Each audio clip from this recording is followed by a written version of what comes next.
Hey everyone. Hope you're all doing well. We're all about bringing high-quality web novel audiobooks to life, and most of our content is completely free to enjoy. Just a quick note, web novels and web novel audiobooks aren't the same thing.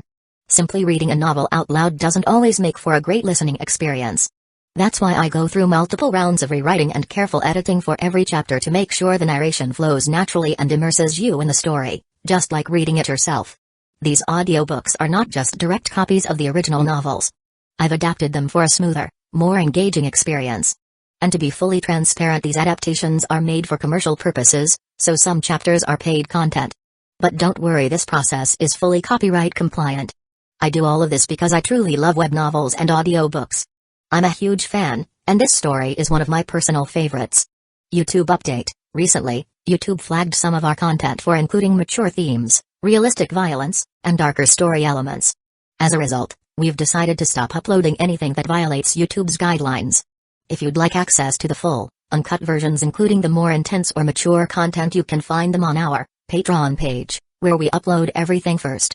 Available now on Patreon: I Am a Legendary Boss audiobook, Versatile Mage starting with the White Tiger Pendant, Naruto the Wind Calamity, the Necromancer is amassing troops like crazy in the apocalypse, the mighty dragons are dead, Naruto, leader of Hidden Grass Village, Naruto Uchiha's Unserious Saga, your lord has a screw loose, Apocalypse I can see the health point bar, killing monsters drops loot, Starsea Fleet Age of the Lord, my monster fuses everything, Naruto, I traveled with a max level account, Fate in Bleach Unlimited Blade Works, killed for 100 years in Hueco Mundo, Aizen invited me to Soul Society, the world conquest giving birth to become a god, my master only breaks through on the edge of death, Bleach the Invincible Slacker from Rukongai, Naruto's Special Shop, One Piece the strongest female pirate cruise, Reborn as Danzō's grandson, must I offend the entire ninja world, Naruto starting with snatching the Mangekyo Sharingan, Naruto Card King, in Hueco Mundo with Shindu template, Naruto the Hidden Danzō, my journey as 4th Kusagakure, Naruto Troublesome Ninja Haruto, Naruto the Hyuga Mastermind, Bleach the strongest Shinigami, Bleach the 5th Division Captain, Fate Ultimate Antagonist, Fate of DXD, Fate I Heard After Death, you can ascend to the throne of heroes, Fate DXD Archer Reborn, Fate beginning with Type Moon, a Berserk Heart, Fate Grand Order Insert, One Piece take the Uchiha clan to the Grand Line, One Piece don't worry, I'm a doctor, building harem and dungeon with monster girls, DXD, Multiverse the day-to-day life of the Sephiroth hero, I'm the bad guy but heroines are obsessed with me, in Naruto, I have an affair with Mikoto and Kushina, many children bring happiness, a shameless start, Naruto Reborn with a Tenseigan, Naruto sleeping Invincible, One Piece, life choice ask me to kiss marine goddess Hina, reborn as the genius son of the richest family, start by eating jacket fruit model, jacket human devil fruit, the days of being the richest man in the ninja world, the Witcher and Madara Uchiha, villain I possess the dragon Yang Dao physique, all saintesses turns into villainesses, all beautiful girls want to stick with me, interdimensional farming in another world, Naruto from Hidden Leaf Village to One Piece, and more. Most of our content there is free, and it's the best place to follow and support our work. The default audio speed is set to 3x, but if that's too fast for you, just let me know, I'm happy to adjust it. Got a favorite web novel you'd love to hear as an audiobook? Drop a suggestion. I'm always open to new ideas. And don't forget to follow us on Facebook and Twitter, X for the latest updates, new releases, and behind-the-scenes content. Thanks so much for your continued support and happy listening. If he encountered a stronger or faster medium-sized hollow, he would be toast. Unable to find teammates, Yasuke had resorted to a cunning strategy. Unlike other students, who fled towards open areas upon encountering hollows, choosing sparsely populated locations to minimize civilian casualties, Yasuke did the opposite. He would engage small hollows head-on. But when facing medium-sized hollows, he would flee towards densely populated areas. This tactic ensured that the rescue squad would arrive swiftly. While the Shinigami might despise him, they couldn't ignore the risk to innocent lives. They would have to intervene, even if it meant saving him. Through this despicable method, Yasuke had survived for 13 days. Roar! A shrill cry echoed through the streets. A 5-meter-tall, medium-sized hollow, with a goat's head and a gorilla's body, appeared before Yasuke. It locked eyes with him, two crimson lights flickering in its dark sockets. Crash! With a single swipe of its massive arm, the hollow pulverized the wall of a nearby building, reducing it to dust. The sudden collapse of the wall sent debris flying, injuring several people. Screams of terror filled the air as people scrambled to escape. Most fled in panic. However, some, driven by morbid curiosity, moved closer, wanting to see what had caused the commotion. Whoosh! Yasuke, emerging from the rubble, leaped onto a nearby lamppost and dashed towards a shopping mall. He had noticed that many people, in their panic, had instinctively sought refuge in the mall. By now, it must be packed with at least 300 or 400 people. If he could lure the hollow there, the rescue squad would surely arrive quickly. Crash! Crash! The colossal hollow pursued Yasuke relentlessly, its every step leaving spiderweb cracks in the pavement. Damn that bastard! A 5th Division Shinigami, witnessing the scene from afar, gritted his teeth and used flash steps to give chase. This student, Kitada Yasuke, had been testing his patience for days. If not for the fact that this was a graduation exam, he would have taught that brat a lesson. He possessed none of the pride of a Shinigami, resorting to any means necessary to survive. He was a disgrace. If someone like him became a Shinigami, it would be a stain on their honor. Unfortunately, the Shinigami couldn't simply stand by and watch as the hollow rampaged through the city, harming innocent people. That was not the way of a Shinigami. He used flash steps again, covering dozens of meters in an instant, drawing his Zanpakuto as he approached. The hollow's spiritual pressure was considerable. Even he had to be careful, or he might find himself on the losing end. However, he suddenly stopped in his tracks. A figure hovered in the air before him. Recognizing the white captain's Haori, the Shinigami immediately dropped to one knee. Captain. Captain Aizen. Ah, Shimomura. Leave this to me. You should patrol elsewhere. Yes, Captain Aizen. Shimomura didn't question Aizen's orders. He simply turned and departed. With Captain Aizen present, there was nothing to worry about. It seemed that Captain Aizen was also quite displeased with that student's behavior. He had personally intervened. As the Shinigami left, Aizen vanished in a flash. Yasuke had reached the shopping mall and slipped inside. However, to his surprise, the rescue squad, usually swift in their response, was nowhere to be seen. Crash! A massive arm punched through the wall of the mall, sending Yasuke flying. Ugh! He coughed up blood, his body rolling across the floor. Before he could regain his footing, a large shadow loomed over him. He shuddered, looking up. His pupils contracted in fear.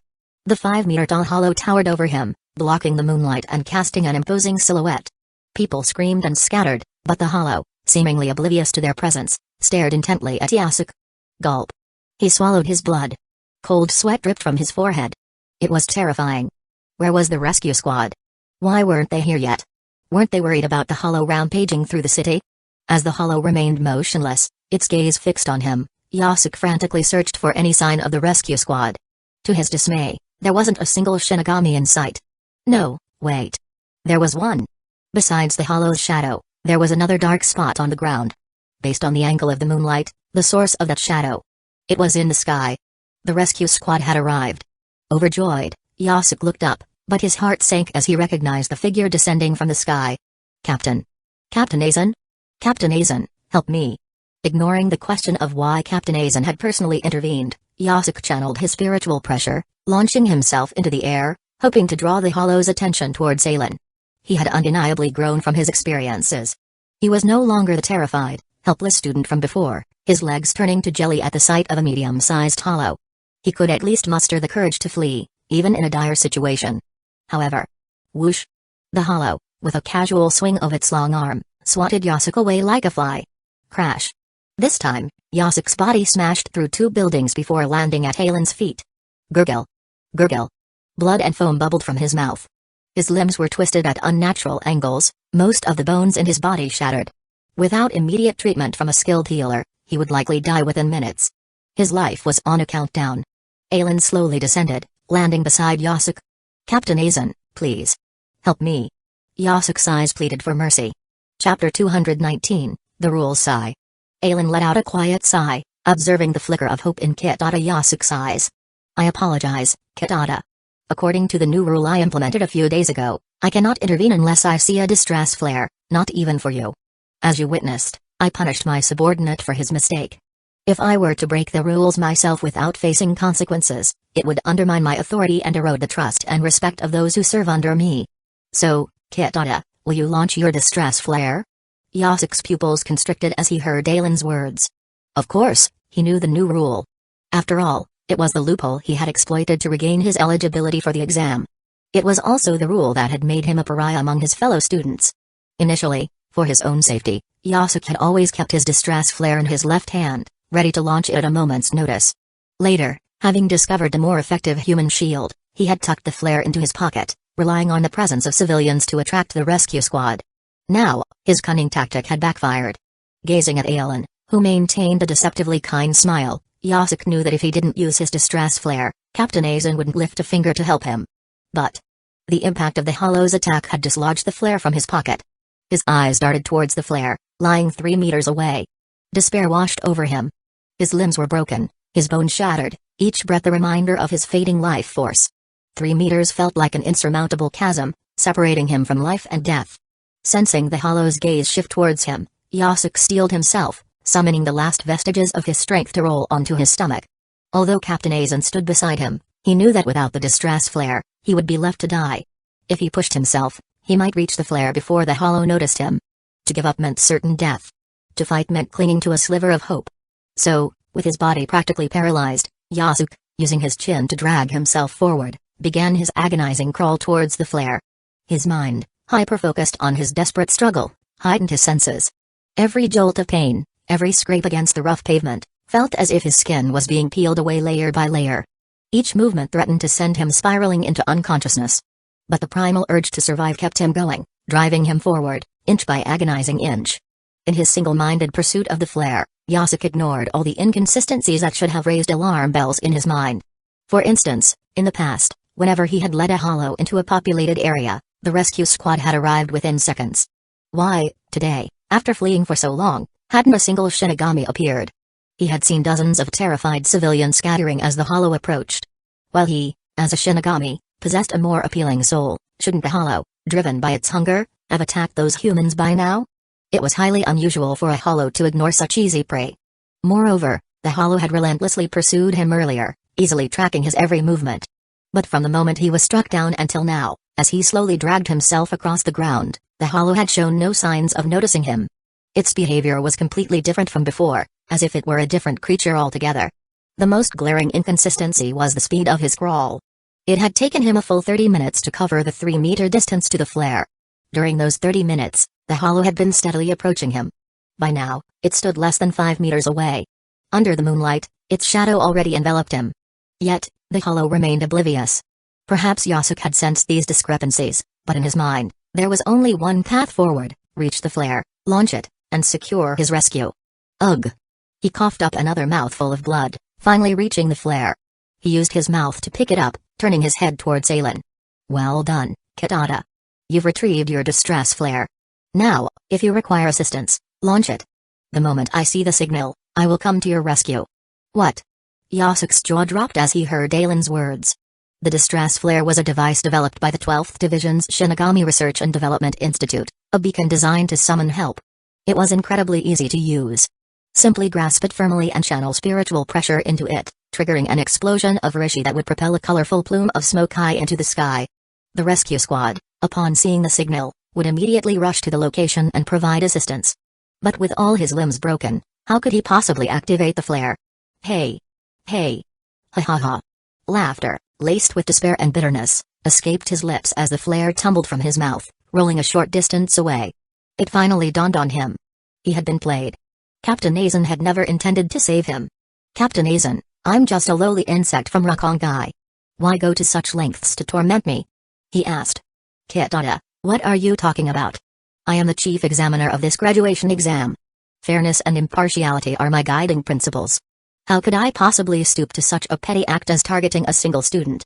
In fact, I should thank you for highlighting a flaw in our rescue procedures, making it clear to the rescue squad when they are permitted to intervene. Thanks to your contribution, 7 students perished last night, devoured by hollows before the rescue squad could reach them. They didn't have time to launch their distress flares. Actually, including you, that makes 8. They could have survived. Kitata, do you know why they died? And it's not just them. From this point forward, every year, more than 20 students might die because they couldn't launch their distress flares in time. You, single-handedly, have contributed to a significant increase in the mortality rate of Shino Academy students. I wonder how long the hollows of Hueco Mundo will sing your praises for this achievement. Perhaps, thousands of years from now, you will be hailed as the god of Hueco Mundo, the Shinigami Slayer. Yasuke's eyes widened. He had never imagined that his selfish actions would have such dire consequences. But then, a twisted smile spread across his face. Ha ha ha, to think I, Kitata Yasuke, could achieve such a feat. So many have died because of me, and even more will perish in the years to come. My life. It's been worth it. Aizen shook his head, watching Yasuke's descent into madness. You're truly beyond redemption. Hey, Captain Aizen, don't you find it hypocritical to say that to me now? You never intended to save me, did you? Yasuke scoffed. No, Kitata, you misunderstand. It wasn't that I never intended to save you. Aizen looked down at Yasuke. You betrayed the Shinigami who saved you to achieve your own goals. While I found your actions repulsive, I also admired your quick thinking. Your ability to find an opportunity in such dire circumstances led me to believe that you might bring a unique perspective to the Siriite AI. But when you repeatedly used innocent lives as shields to ensure your survival, did you forget the duty of a Shinigami?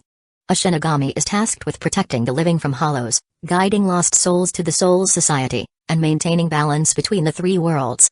Kitata, tell me, how can someone who, upon encountering a powerful hollow, chooses to flee into a crowd, using innocent lives as bait to ensure their own escape, be considered a Shinigami?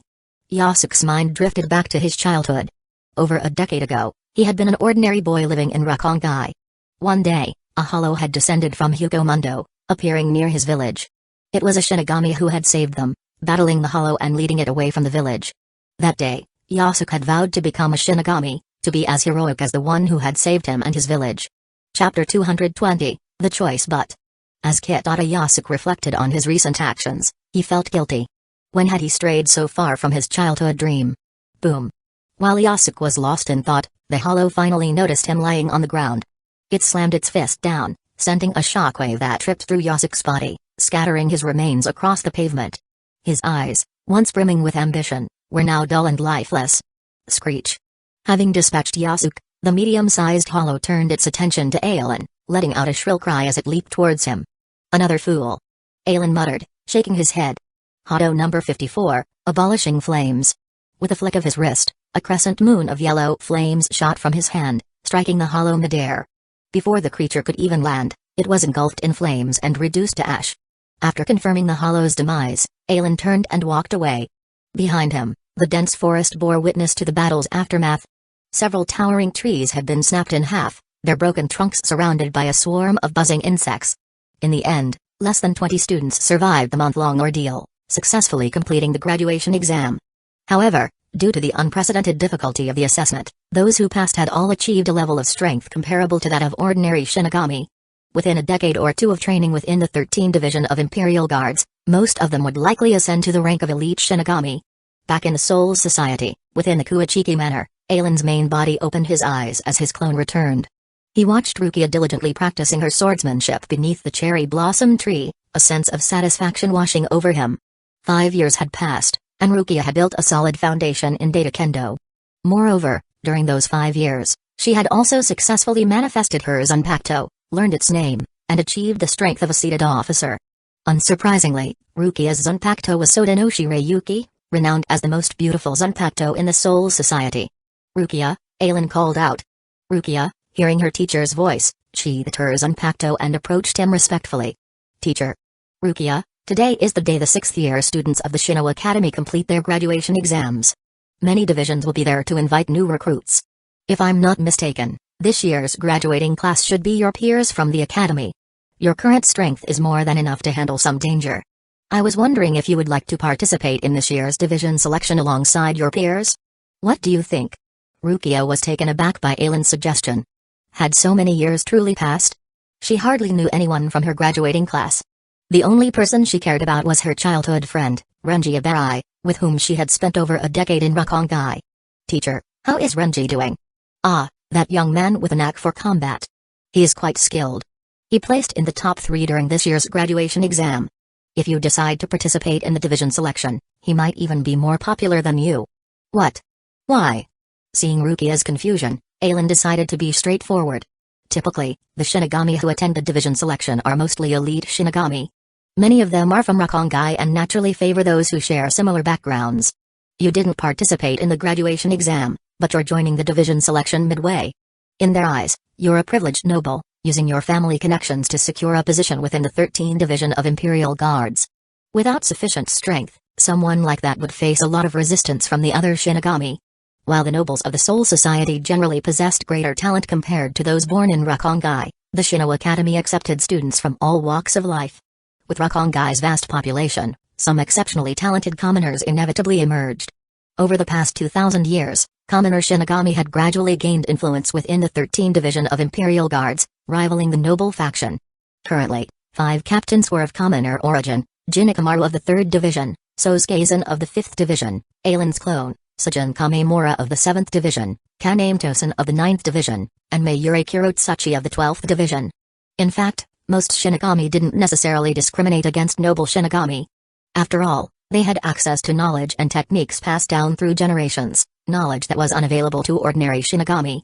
Those nobles who chose to attend the Shino Academy and train alongside commoners were quite popular. Who wouldn't welcome a friend willing to share training tips and combat techniques? However, Rukia's situation was different. She hadn't attended the Shino Academy but was attempting to join a division midway, seemingly cutting in line. This would undoubtedly draw resentment from those who had endured years of rigorous training. In Aizen's memory, Rukia had been assigned to the 13th Division through Byakuya Kuichiki's influence. It was a division where she could gain combat experience without facing excessive danger. To ensure Rukia's safety, Byakuya had even forbidden her from becoming a seated officer. As a result, Rukia's primary duty had been to serve as a resident Shinigami in the world of the living. For over 200 years, no major hollows had appeared in the world of the living. With Rukia's strength, she could easily handle small hollows and most medium-sized ones. Serving as a resident Shinigami in the world of the living would allow her to gain combat experience while remaining relatively safe. However, Byakuya's arrangements had inadvertently painted Rukia as an incompetent noble, relying solely on her family connections to secure a position within the 13th Division of Imperial Guards. As a result, during her time in the 13th Division, Rukia had faced constant bullying from the other Shinigami. Of course, they wouldn't physically harm her, but they kept their distance, isolating her from the rest of the division. It wasn't until Kei and Shiba, the lieutenant of the 13th Division, discovered Rukia's surname and, out of respect for the bond between the 4 great noble clans, extended a hand of friendship.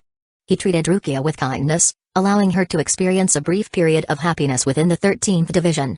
In the 6th and 11th Divisions, with me and Byakuya there, you won't face any mistreatment, Aizen assured Rukia. But in the other divisions, it's a different story. Without someone to look after you, they'll do everything within the rules to make your life difficult, isolating you from the rest of the division. So, Rukia, have you decided? Will you participate in the division selection with the graduating students, or will you use my and Byakuya's influence to join the 6th or 11th Division? No, teacher. I'll participate in the division selection. Those problems you mentioned only arise because of my lack of strength. Moreover, I'm actually looking forward to them trying to make things difficult for me. Oh? Aizen raised an eyebrow, surprised by Rukia's statement. When had she become so eager to be challenged? Seeing her teacher's surprised expression, Rukia blushed slightly. After all, this tactic of deliberately provoking others to gather information seemed a bit devious to her. Fearing that Aizen would misunderstand her intentions, Rukia hurriedly explained, "Teacher, it's not what you think. Through my training in data kendo, I've come to realize that I need to gather more information if I want to improve further. I feel uncomfortable asking others to spar with me just so I can collect their data. But if they're actively trying to provoke me, I have no qualms about gathering their information." The more Rukia trained in data kendo, the more she understood its terrifying power. She had also learned that information itself could be a formidable weapon. In Rukia's view, personal data was a private matter. Once she had gathered all the necessary information about an opponent, unless their strength significantly exceeded hers, they wouldn't stand a chance against her. However, to further develop her data kendo, she needed to collect a vast amount of information, using it to refine her swordsmanship. No, Rukia, you don't need to feel uncomfortable. Even without her explanation, Aizen understood Rukia's thought process. After all, she was different from him. Aizen, possessing the innate domain, Unlimited Blade Works, was a walking database of countless swordsmanship techniques. Comparing Rukia's data kendo to Aizen's was like comparing a child's counting sticks to a supercomputer. Data kendo relied heavily on information. The more information you gather, the stronger you become. When you can instantly analyze most of someone's information, your data kendo will have reached a level of mastery. Yes, teacher. Rukia nodded. Unlike herself, who had joined their teacher later, Toshiro Hitsugaya had already been a member of the 10th Division for 3 years. He had even become the 3rd seat of the division. Unlike most individuals who joined a division midway, Hitsugaya was quite popular within the 10th Division. He was a mature young man with remarkable strength. As Aizen's disciple, he had lived up to everyone's expectations. Chapter 221, Reunion. Even Ish and Shiba, the captain of the 10th Division, admitted that Toshiro Hitsugaya might surpass him in less than a century. Even now, Toshiro's strength was second only to Isshin within the 10th Division. Rinjaku Matsumoto, the lieutenant of the 10th Division, had become the biggest slacker in the 13th Division of Imperial Guards, second only to Aelin, the captain of the 11th Division. She delegated almost all her duties to Toshiro, spending her days either attending banquets with members of the Shinigami Women's Association or drinking with her buddies at the local tavern. Toshiro, holding the rank of third seat, was effectively doing the lieutenant's job. If not for his lack of seniority, having only recently joined the 10th Division, Matsumoto might have even lost her position as lieutenant. At the Shino Academy, 17 or 18 young men clad in black Hyakusho stood proudly in the center of the training grounds, basking in the envious gazes of their juniors. From above, their figures stood out like black dots amidst a sea of white uniforms. The Hyakusho was a garment reserved for true Shinigami. Senjimaru Shutara, a member of the Royal Guard, had earned her position as one of the 4 great divine generals by creating the Hyakusho. Like the Asaki, the standard Zanpakuto issued to Shinigami, the Hyakusho was imbued with a Shinigami spiritual pressure, providing a certain degree of defense. It could even be repaired by channeling spiritual pressure into it. The fact that these young men were wearing Hyakusho signified that they had successfully passed the graduation exam and become true Shinigami. Each graduate was surrounded by a throng of lower-year students, eager to hear about their experiences during the exam. The academy instructors didn't intervene, allowing the students to revel in their excitement. After all, the success of each graduating class served as a powerful motivator for their juniors. However, they couldn't allow the graduates to be monopolized by the lower-year students indefinitely. After a while, the instructors stepped in to restore order. "All right, everyone, please return to your classes. The Shinigami from the 13th Division of Imperial Guards will be arriving soon to recruit new members." Upon hearing the instructor's words, the students reluctantly dispersed, returning to their designated areas. They looked up at the graduates with admiration. These were their role models. They all hoped that next year, they would be the ones standing there, clad in black Hyakusho. At 10 o'clock sharp, the Shinigami from the 13th Division of Imperial Guards finally arrived at the academy, greeted by the students' expectant gazes. To everyone's surprise, 3 captains were among those present: Byakuya Kuichiki of the 6th Division, Shun Sekiraku of the 8th Division, and Joshiro Yukitake of the 13th Division. "Captain Kuichiki, Captain Kiraku, Captain Yukitake." The academy instructors hurriedly stepped forward to greet the captains. Although the academy's headmaster was Genryu's Ishigakuni Yamamoto, the captain commander of the 13th Division of Imperial Guards, the instructors wouldn't normally show such deference to other Shinigami, even nobles. However, the captains were different. They were the strongest fighters in the Soul Society. Unless an exceptionally talented student emerged from a graduating class, the captains wouldn't bother attending the division selection. In the instructors' collective memory, spanning centuries, only a handful of graduating classes had attracted the captain's personal attention. The oldest memory was from Jin Ikamaru's graduation year.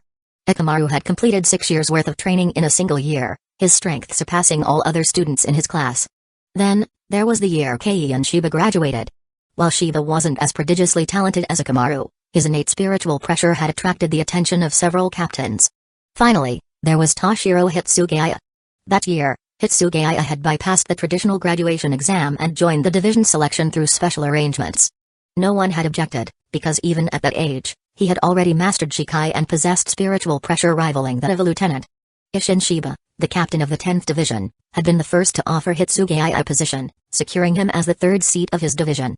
The instructors looked at the 3 captains as they tried to recall if any of the current graduates possessed such extraordinary talent. However, they couldn't think of anyone who could possibly attract the captain's attention. Then, remembering the prodigy from 3 years ago, a realization dawned on them. They remembered that 6 years ago, a certain individual had taken in a disciple, directly recruiting him from the Shino Academy. If their memories served them right, that disciple should be in the same graduating class as these students. As expected, a young woman with a distinctive bob haircut emerged from behind Byakuya Kuichiki. After greeting the captains and instructors, she walked towards the waiting graduates. Rukia. Renji Ibarai, overjoyed at the sight of his childhood friend, rushed forward to greet her. However, as he saw her elegant demeanor, her every movement exuding an air of nobility, Renji's pace gradually slowed. Rukia was now the disciple of that powerful individual, while he was just a newly graduated Shinigami. The disparity in their status made him hesitate. As for strength, while Renji had trained diligently over the past 6 years, he wasn't arrogant enough to believe he could bridge the gap created by a powerful teacher. Renji. Rukia, however, showed no such hesitation. She was equally excited to see her friend after 6 years apart. She ran up to him, a bright smile on her face.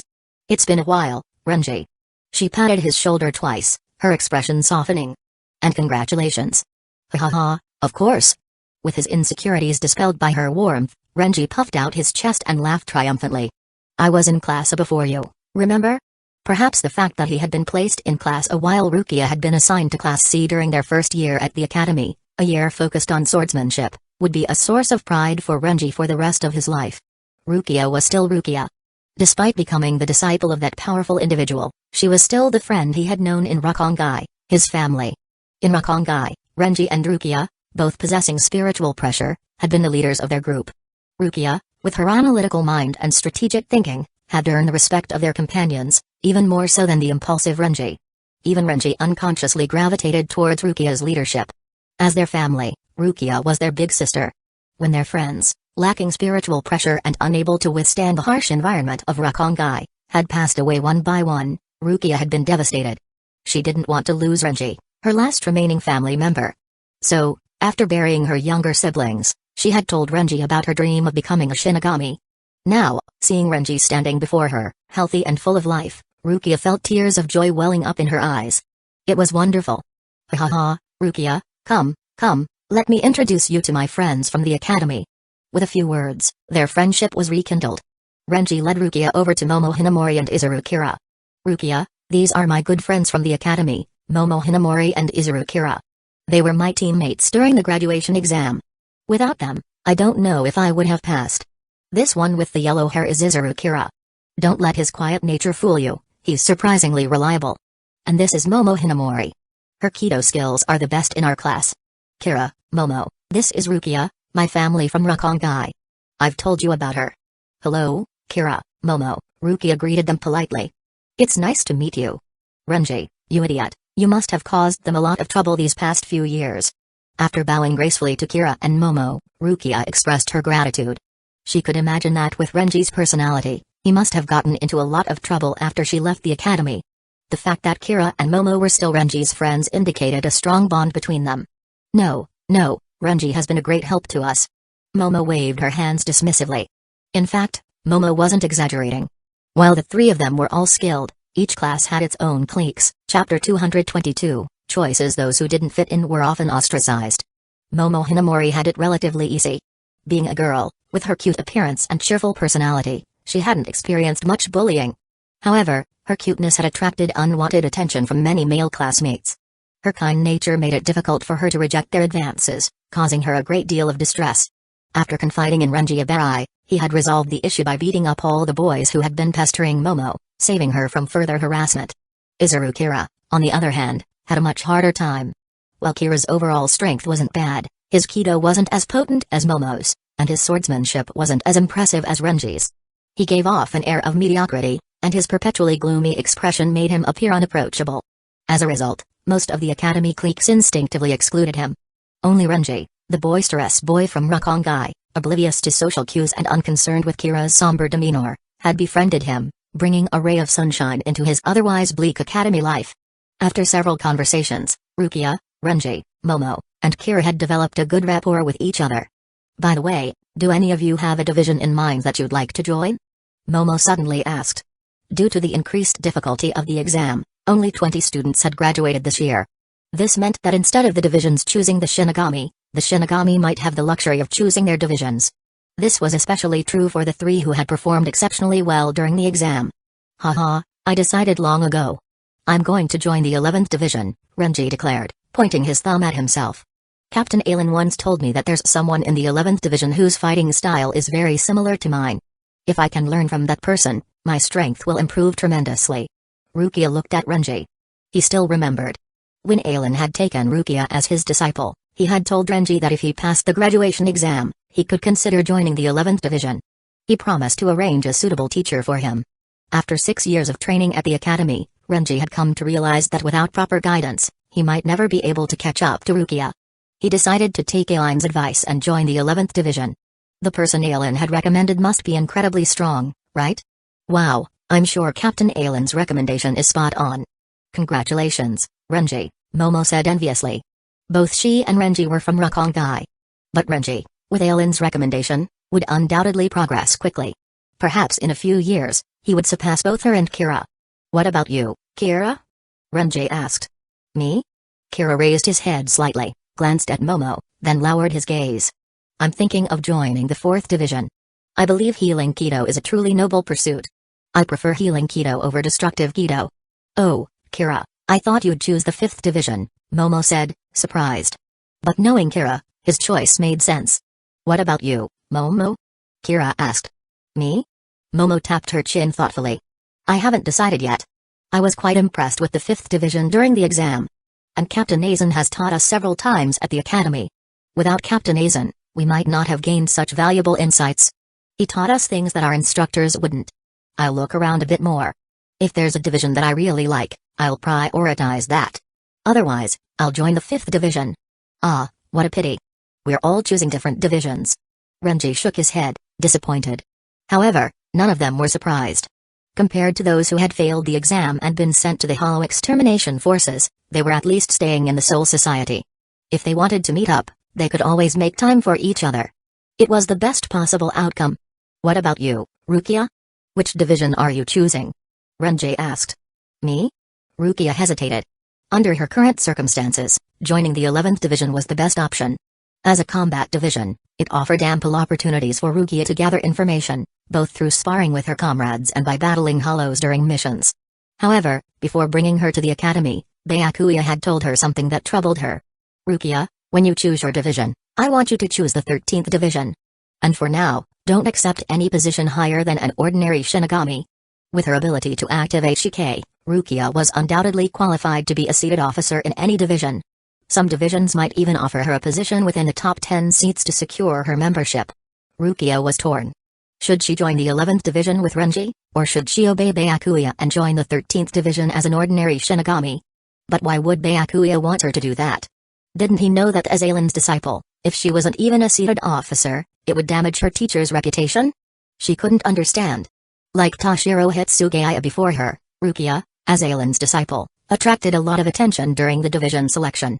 After all, besides Byakuya, Jin, and Soifan, who had already matured into powerful captains, even Hitsugaya, who had only graduated a few years ago, had exceeded everyone's expectations. The emergence of Hirin Maru, the strongest Ice-type Zanpakuto, had made many optimistic about Hitsugaya's future. While Hirin Maru was countered by Rijinchaka, they were both on the same level. In time, Hitsugaya might even reach Captain Commander Yamamoto's current level. Even if Rukia wasn't as talented as Hitsugaya, she couldn't be much worse than the previous three, right? As a result, on the day of the division selection, several captains made a rare appearance at the Shino Academy. Besides Byakuya, Shunsei, and Yukitake, Soifan of the 2nd Division, Jin of the 3rd Division, and Ishin of the 10th Division were also present. Soifan was there because the 2nd Division's overall strength had declined significantly in recent years. She was the only captain-level Shinigami in the entire division. She remembered when Yoruichi Shioin had been the captain of the 2nd Division. Besides Aizen, who had since left the division, there was also Kisukura Hara, a 3rd seat with captain-level strength. Now, Soifan was the only one who could carry the weight of the division. She had to personally handle many missions, which had hampered her training. Through certain channels, Soifan had learned that Aizen had a female disciple who would be joining the 13th Division of Imperial Guards this year. She had come to try her luck, hoping to recruit her into the 2nd Division. As one of Aizen's former students, Soifan had no doubts about his teaching abilities. She even believed that under Aizen's guidance, a piece of driftwood could be transformed into a magnificent sculpture. With the title of Aizen's disciple, Soifan was confident that Rukia would eventually reach captain level. Ishin Shiba was there because he had already tasted the benefits of having a talented disciple. Toshiro Hitsugaya alone had made his job much easier. If he could also recruit Aizen's other disciple into the 10th Division, Ishin believed that within a few decades, his division would become one of the top 3 in the 13th Division of Imperial Guards. Jin Ikamaru appeared to be determined to secure his junior sister, but his narrowed eyes were constantly focused on the orange-haired figure standing among the graduates. Shunsei Kiraka was perhaps the most troubled captain among those present. The more he investigated the mastermind lurking in the shadows of the Soul Society, the more he felt a sense of dread. For over 100 years, Shunsei had failed to uncover even a shred of evidence about the mastermind's identity. There were only 2 possible explanations. First, Captain Aizen had deceived him, and there was no mastermind at all. Second, the mastermind was far more terrifying than he had imagined. Perhaps his own intelligence network had been infiltrated, which was why he had found nothing. Over the years, the pressure had been mounting on Shunsei. So's Aizen of the 5th Division, Aizen of the 11th Division. Which one of them was the mastermind? Shunsei's investigation of Aizen had yielded no results. According to his findings, Aizen was born in Rukongai and had been an unremarkable student at the Shino Academy. After graduating, Aizen had been recruited by Shinji Hueco, who had taken a strong liking to him. Wherever Hueco went, Aizen followed. Chapter 223, The 10-Year Battle. Once again Sosuke Aizen had lived up to Shinji Hueco's expectations. Within a few years, he had manifested his Zanpakuto, mastered its initial release, and become the lieutenant of the 5th Division. Shunsei narrowed his eyes. It seemed that it was around the time Aizen had publicly revealed his mastery of Shikai that Shinigami, and even students at the Shino Academy, began showcasing their Zanpakuto abilities more openly. As for Aizen, the captain of the 11th Division, Shunsei couldn't quite understand him. For decades, Aizen had kept a low profile. Shunsei hadn't noticed anything that set him apart from the most ordinary Shinigami. Like Aizen's rise to power had been sudden. However, while Aizen had been directly promoted to lieutenant by Hueco, Aizen had earned his position as lieutenant of the 2nd Division by defeating Marino Shinomeda in front of over 200 Shinigami, including the captain. Later, Aizen had met the eldest daughter of the Kuachiki clan by chance. While escorting her home one evening, he had encountered Jinrai Kuachiki and Koga. In the end, Aizen had successfully resolved Koga's rebellion and become Jinrai's son-in-law. A year later, he had been appointed as the captain of the 6th Division. Aizen and Aizen had told Shunsei that Aizen was the mastermind lurking within the Soul Society.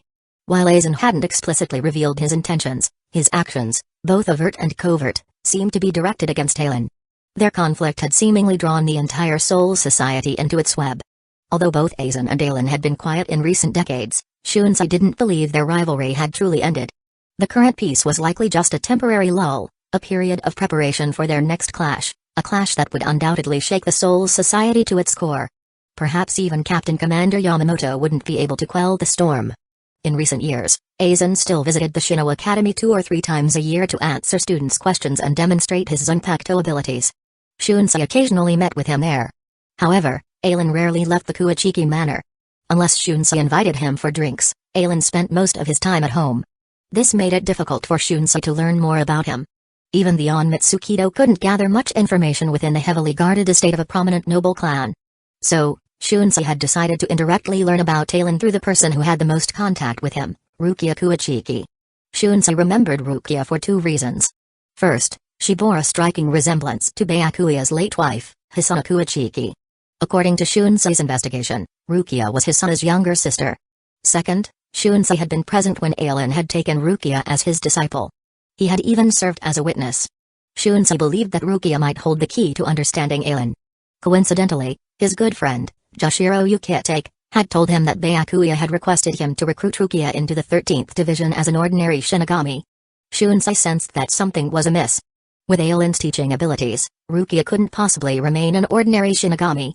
Even if she wasn't as talented as Hitsugaya, after 6 years of training, she should have at least reached the level of an elite Shinigami. In a few years, she would likely become a seated officer, perhaps even a lieutenant. Why would Byakuya want her to remain an ordinary Shinigami? Could it be that Byakuya sensed something about Aizen's intentions and was trying to suppress Rukia's growth to challenge Aizen's authority? Intrigued, Shunsei had come to observe Rukia. Upon seeing her, his suspicions deepened. Rukia possessed a 5th-level spiritual pressure. It was a level that could easily place her within the top 10 seated officers. If her Zanpakuto ability was strong enough, with a 5th-level spiritual pressure, she could even become a lieutenant. Moreover, Rukia was still in her prime. Within a few years, her spiritual pressure would likely rise to the 4th level, solidifying her qualifications for lieutenant. Why would Byakuya insist on her remaining an ordinary Shinigami? He's still too weak. Shunsei sighed inwardly. If he possessed the same level of power as Captain Commander Yamamoto, things would be much easier. However, glancing at Yukitake beside him, he felt a sense of reassurance. Thankfully, with Yukitake's Minagai power, as long as Aizen and Aizen didn't join forces, any crisis in the Soul Society wouldn't escalate beyond control. Still, he needed to become stronger. He couldn't afford to slack off any longer. Under the eager gazes of the Academy students, all 18 graduates, including Rukia, successfully joined their chosen divisions. Kara Izuru joined the 4th Division. Momo Hinamori joined the 5th Division. Renji Ibarai joined the 11th Division. Rukia, after receiving a personal invitation from Captain Yukitake of the 13th Division and considering both Shunsei's thoughts and Byakuya's wishes, decided to forego joining the 11th Division. She became an ordinary Shinigami within the 13th Division. Hey, Kaku, where are you all going? In the evening, Renji, wiping the sweat from his brow after a day of training, was about to head back to his dormitory when he saw the members of the 11th Division rushing out. Curious, he followed them, catching up to Kakumadarame. Nearly a year had passed since Renji had joined the 11th Division. During that year, Aizen had kept his promise, appointing Kakumadarame as Renji's mentor. Kaku and Renji proved to be a good match. Kaku was a self-taught fighter from Rukongai, and Renji, having spent his childhood there, also possessed a wild, relentless fighting style. Kaku's Zanpakuto, Hazukumaru, could transform into a 3-section staff, while Renji's Zabimaru could extend its segments, giving them a certain degree of similarity. Moreover, Kaku was also a battle maniac, relishing combat. He held nothing back while teaching Renji, focusing primarily on practical experience. Of course, this suited Renji perfectly. For someone as straightforward as Renji, learning through combat was far more effective than solitary training. As a result, after only a year of training under Kaku, Renji's strength had increased several-fold. He was now considered an elite Shinigami within the 11th Division. After getting to know Renji, Kaku found him to be a kindred spirit.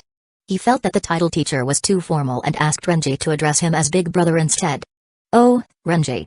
I almost forgot to tell you. Today's the day Captain Zaraki fights Captain Aizen. We're all heading to Rukongai to watch. What? Captain Zaraki is fighting Captain Aizen? Renji exclaimed. During his year in the 11th Division, he had learned many things, including the fact that to become the captain of the 11th Division, one had to challenge the current captain in front of over 200 Shinigami. He had also accompanied Zaraki on several missions, witnessing a glimpse of his captain's true power. Even that glimpse was enough to leave Renji trembling. Zaraki was the strongest being he had ever encountered. With his immense spiritual pressure and overwhelming swordsmanship, Renji couldn't imagine anyone who could match him. Now, he was going to fight Rukia's teacher. Renji couldn't help but feel a sense of unease. With Zaraki's strength, if he killed Aizen, what would Rukia think of him, a subordinate of the man who had slain her teacher? Kaku, is this fight between Captain Zaraki and Captain Aizen dangerous? He asked. Don't worry, Renji. Captain Zaraki and Captain Aizen fight every 10 years. Captain Aizen knows his limits and won't kill Captain Zaraki, Kaku reassured him, mistaking Renji's concern for worry about Zaraki's safety. They had felt the same way at first. After all, since Aizen rarely involved himself in division affairs, it was Zaraki who led them in battle. So, while they all knew Aizen was stronger, they felt closer to Zaraki. Perhaps it was Zaraki's pure desire for combat that drew them to him. Huh? Renji's breath hitched. What had Kaku just said? Aizen knew his limits and wouldn't kill Zaraki? Was Aizen that strong? Renji suddenly remembered that the captain of the 11th Division was, in fact, Aizen. Chapter 224, Crescent Moon Cross Strike. Captain Zaraki, despite wearing the white captain's hori, only wore the half-sleeved version, and his back lacked the designated number of the 11th Division. He was merely the vice-captain. If his strength had truly surpassed Captain Aizen, he would have long since defeated him and claimed the captaincy. Renji Ibarai grappled with a mix of emotions as this realization settled in. On one hand, he was awestruck by Aizen's immense power. Captain Zaraki, the man who had seemed practically invincible in Renji's eyes, required Aizen to hold back during their battles to avoid being killed. On the other hand, this very strength widened the chasm between him and Rukia. From their reunion in Rukongai, Renji had relentlessly chased after Rukia's shadow, yearning to stand by her side, face any danger together, and perhaps even shield her from harm. During his time as a class A student at the Shino Academy, honing his swordsmanship, he had briefly felt as if he had achieved that goal. His skills had briefly surpassed Rukia's. However, that fleeting sense of accomplishment had been shattered when Rukia became Aizen's disciple. Seeing her again a year ago, his primal instincts told him he was once again the one in pursuit. But perhaps this simply meant that Rukia was living a better life than him, didn't it? Swoosh. Under the cover of night, the Shinigami of the 11th Division sped through the Siriite AI using flash steps, heading towards Rukongai. Their swift movements created a black torrent, forcing anyone in their path to hastily step aside. The newer recruits, witnessing this spectacle, assumed a major hollow had appeared, requiring the entire 11th Division to mobilize. The veteran Shinigami, however, wore wistful expressions, reminiscing about a day that occurred every 10 years. It was the day Captain Zaraki and Captain Aizen clashed. Although their battleground was in Rukongai, Far from the Siri Itai, even these lower-ranking Shinigami could sense the distant tremors, indicating the intensity of the fight. Sadly, only the madmen of the 11th Division were granted a day off to witness this spectacle. For the other divisions, their duties were endless, as long as the Siri Itai stood. They, too, yearned to witness the clash of captains, to learn and grow from observing those battles. As the black torrent of Shinigami disappeared into the distance, the other divisions could only sigh with envy before returning to their tasks. Go, Kini. Go. In the Zaraki district of Rukongai, Yachiru. Kusachishi perched atop a massive boulder, her tiny hands cupped around her mouth as she cheered for Zaraki. Flanking her on either side were the 3rd seat, Kaiganjo, and the 5th seat, Kakumatarame. Below them stood the 6th seat, Gosuke, and the 7th seat, Yumakika Asukawa. Further back, the 8th seat, Maki Akinos, and a few seated officers watched from a respectful distance. Renji Abarai, still a newcomer to the 11th Division, stood even further away with the other elite Shinigami. He wasn't sure why they were positioned so far from the actual battleground, but he wasn't about to question the veterans' wisdom. Their choice of viewing location hinted that observing this clash between Aizen and Zaraki wasn't as simple as it seemed. From where he stood, Renji could barely make out 2 tiny figures in the distance. Boom. A surge of golden spiritual pressure erupted from one of the figures, drawing in surrounding energy and forming a towering pillar of light that pierced the sky. The clouds above were scattered, rippling outwards like disturbed water. Renji's breath hitched as he recognized that familiar energy. It was Zaraki's. However, it was at least 10 times stronger than what he normally sensed from his captain. Could this be Zaraki's true strength? It seemed that against Aizen, he had unleashed his full power from the start. What about Aizen? Renji craned his neck, as if doing so could bring him closer to the battle and grant him a clearer view. Sadly, Aizen hadn't released his spiritual pressure, leaving Renji clueless as to how he could possibly be stronger than Zaraki. Ha ha ha. Aizen Kinpachi, let the carnage begin. Zaraki ripped off the eye patch that suppressed his spiritual pressure, unleashing a wave of golden energy that radiated from his body. He drew his battered Zanpakuto, a manic grin spreading across his face as he charged towards Aizen. Aizen drew his own Zanpakuto and waved it casually. A single, fluid swing sent a white energy wave slicing through the air towards Zaraki. Clang. Boom. Zaraki swung his broken blade, deflecting the white wave with a deafening clang. A powerful shockwave erupted, momentarily halting his advance. Undeterred, Zaraki channeled his immense spiritual pressure into his Zanpakuto and shattered Aizen's attack. Oh? Aizen's eyes flickered with surprise. Zaraki's strength had undeniably grown in the past 10 years. During their previous battle, he had been forced to simply redirect the attack. This time, he had shattered it. With a flick of his wrist, Aizen traced a crescent shape in the air with his blade. A shimmering white arc materialized before him, hanging motionless. He then raised his Zanpakuto high above his head, bringing it down in a forceful slash. Crescent Moon, Cross Strike. A cross-shaped wave of energy shot towards Zaraki, radiating a terrifying power. Aizen had created this technique, Crescent Moon Cross Strike, based on the Getsuga Tensho ability of Ichigo Kurosaki's Zanpakuto, Zangetsu. While he wasn't sure how it compared to the power of Kurosaki's dual-wielding Getsuga Tensho, it was undeniably stronger than his casual attacks. Ha ha ha. Zaraki burst with laughter, thrilled by the new technique. Years of battling Aizen had taught him that unless he pushed himself to the limit, Aizen wouldn't waste his time. To savor every moment of the fight, to prolong their clash and enjoy the thrill of combat, he had learned to unleash his full power from the outset. This not only allowed him to engage Aizen for longer, but it also fueled his growth. Each new technique Aizen employed was a silent acknowledgement of Zaraki's progress. But it also meant that the new attack was inevitably more powerful than the previous ones. Failure to defend against it meant the rest of the fight would be a one-sided beating. Facing the approaching Crescent Moon Cross Strike, Zaraki's face lit up with a manic grin. He gripped his Zanpakuto with both hands, raising it high above his head, then brought it down with a thunderous roar. Two-handed swordsmanship. Boom. Golden spiritual pressure surged from his hands, coalescing into a massive golden wave that collided with Aizen's Crescent Moon Cross Strike. The golden wave clashed with the blue cross, generating a mushroom cloud that soared hundreds of meters into the sky. Finally, the powerful shockwave spread, completely destroying the rocks, soil, and large trees that had been lifted from the ground. Seeing this shockwave, Kaiganjo and Kakumatarame's expressions changed. They exchanged a glance and immediately drew their Zanpakuto from their waists. Bankai Hakai Earl Iron Meteor. Bankai Ramen Hazukamaru. Two immense spiritual pressures erupted from Kaiganjo and Kakumatarame. In an instant, the two had completed their Zanpakuto's Bankai. Kaiganjo swung the meteor hammer in his hand, causing it to whirl around him, creating tornadoes. The rapidly spinning meteor hammer even turned red-hot from the friction with the air, resembling a scorching meteor hammer. Exploding meteor. With Kaiganjo's roar, the fiery red meteor hammer instantly ignited the surrounding tornadoes, transforming into a fiery dragon tornado that charged towards the incoming shockwave like a meteor. Boom. Kaiganjo's attack collided with a spreading shockwave, resulting in a violent explosion. The shockwave generated by Aizen and Zeraki's slash was hardly affected.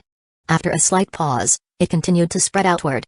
The explosion caused by the exploding meteor was directly annihilated by the powerful shockwave. Ha! Following the eight-edged meteor hammer, Kakumadarame swung the three massive axes in his hand and on his back towards the incoming shockwave. Boom! Kakumadarame's Zanpakuto, Ramen Hazukumaru, didn't possess any fancy abilities, it simply greatly enhanced Kaku's strength and destructive power. Chapter 225, Zeraki's weakness. Kakumadarame leaped high into the air, his body radiating crimson spiritual pressure, giving him the appearance of a fearsome demon. He brought his two massive axes down upon the approaching shockwave. SHHH. The massive axes cleaved through the shockwave, its momentum already slowed by Kaiganjo's exploding meteor. Part of the energy dissipated harmlessly into the air. However, the relentless wave seemed endless. Once Kaku's forward momentum was spent, he found himself unable to break through. The shockwave slammed into him, sending him hurtling backward, a spray of blood erupting from his lips. This. Following Kaiganjo and Kaku, Yachiru. Kusajishi also drew her Zanpakuto. Come forth, Sanpo Kinju. With her delicate shout, two monstrous figures, resembling hollows, materialized on either side of her. One had gray fur, a stout, rounded body, and a face dominated by a single massive eye. It wielded a large cleaver in its hand. The other bore a hollow mask and black fur, its weapon a short halberd. Yachiru swung her blade, and the two creatures mirrored her movement, striking at the approaching shockwave. Swish! The air tore with a sharp hiss as the creatures' attacks cleaved a path through the shockwave. They then positioned themselves in front of Yachiru, shielding her from the remaining energy. Boom! The boulder beneath her feet crumbled into dust, the shockwave's force propelling her backward. The two creatures, acting as buffers, allowed her to regain her footing a safe distance away. At this range, the shockwave was no longer a threat. Kaiganjo, Kaku, are you alright? Yachiru called out, her concern for her comrades overriding any fear she might have felt. Lieutenant Kusajishi, we're fine, Kaiganjo and Kaku replied, rising from the ground and wiping the blood from their mouths.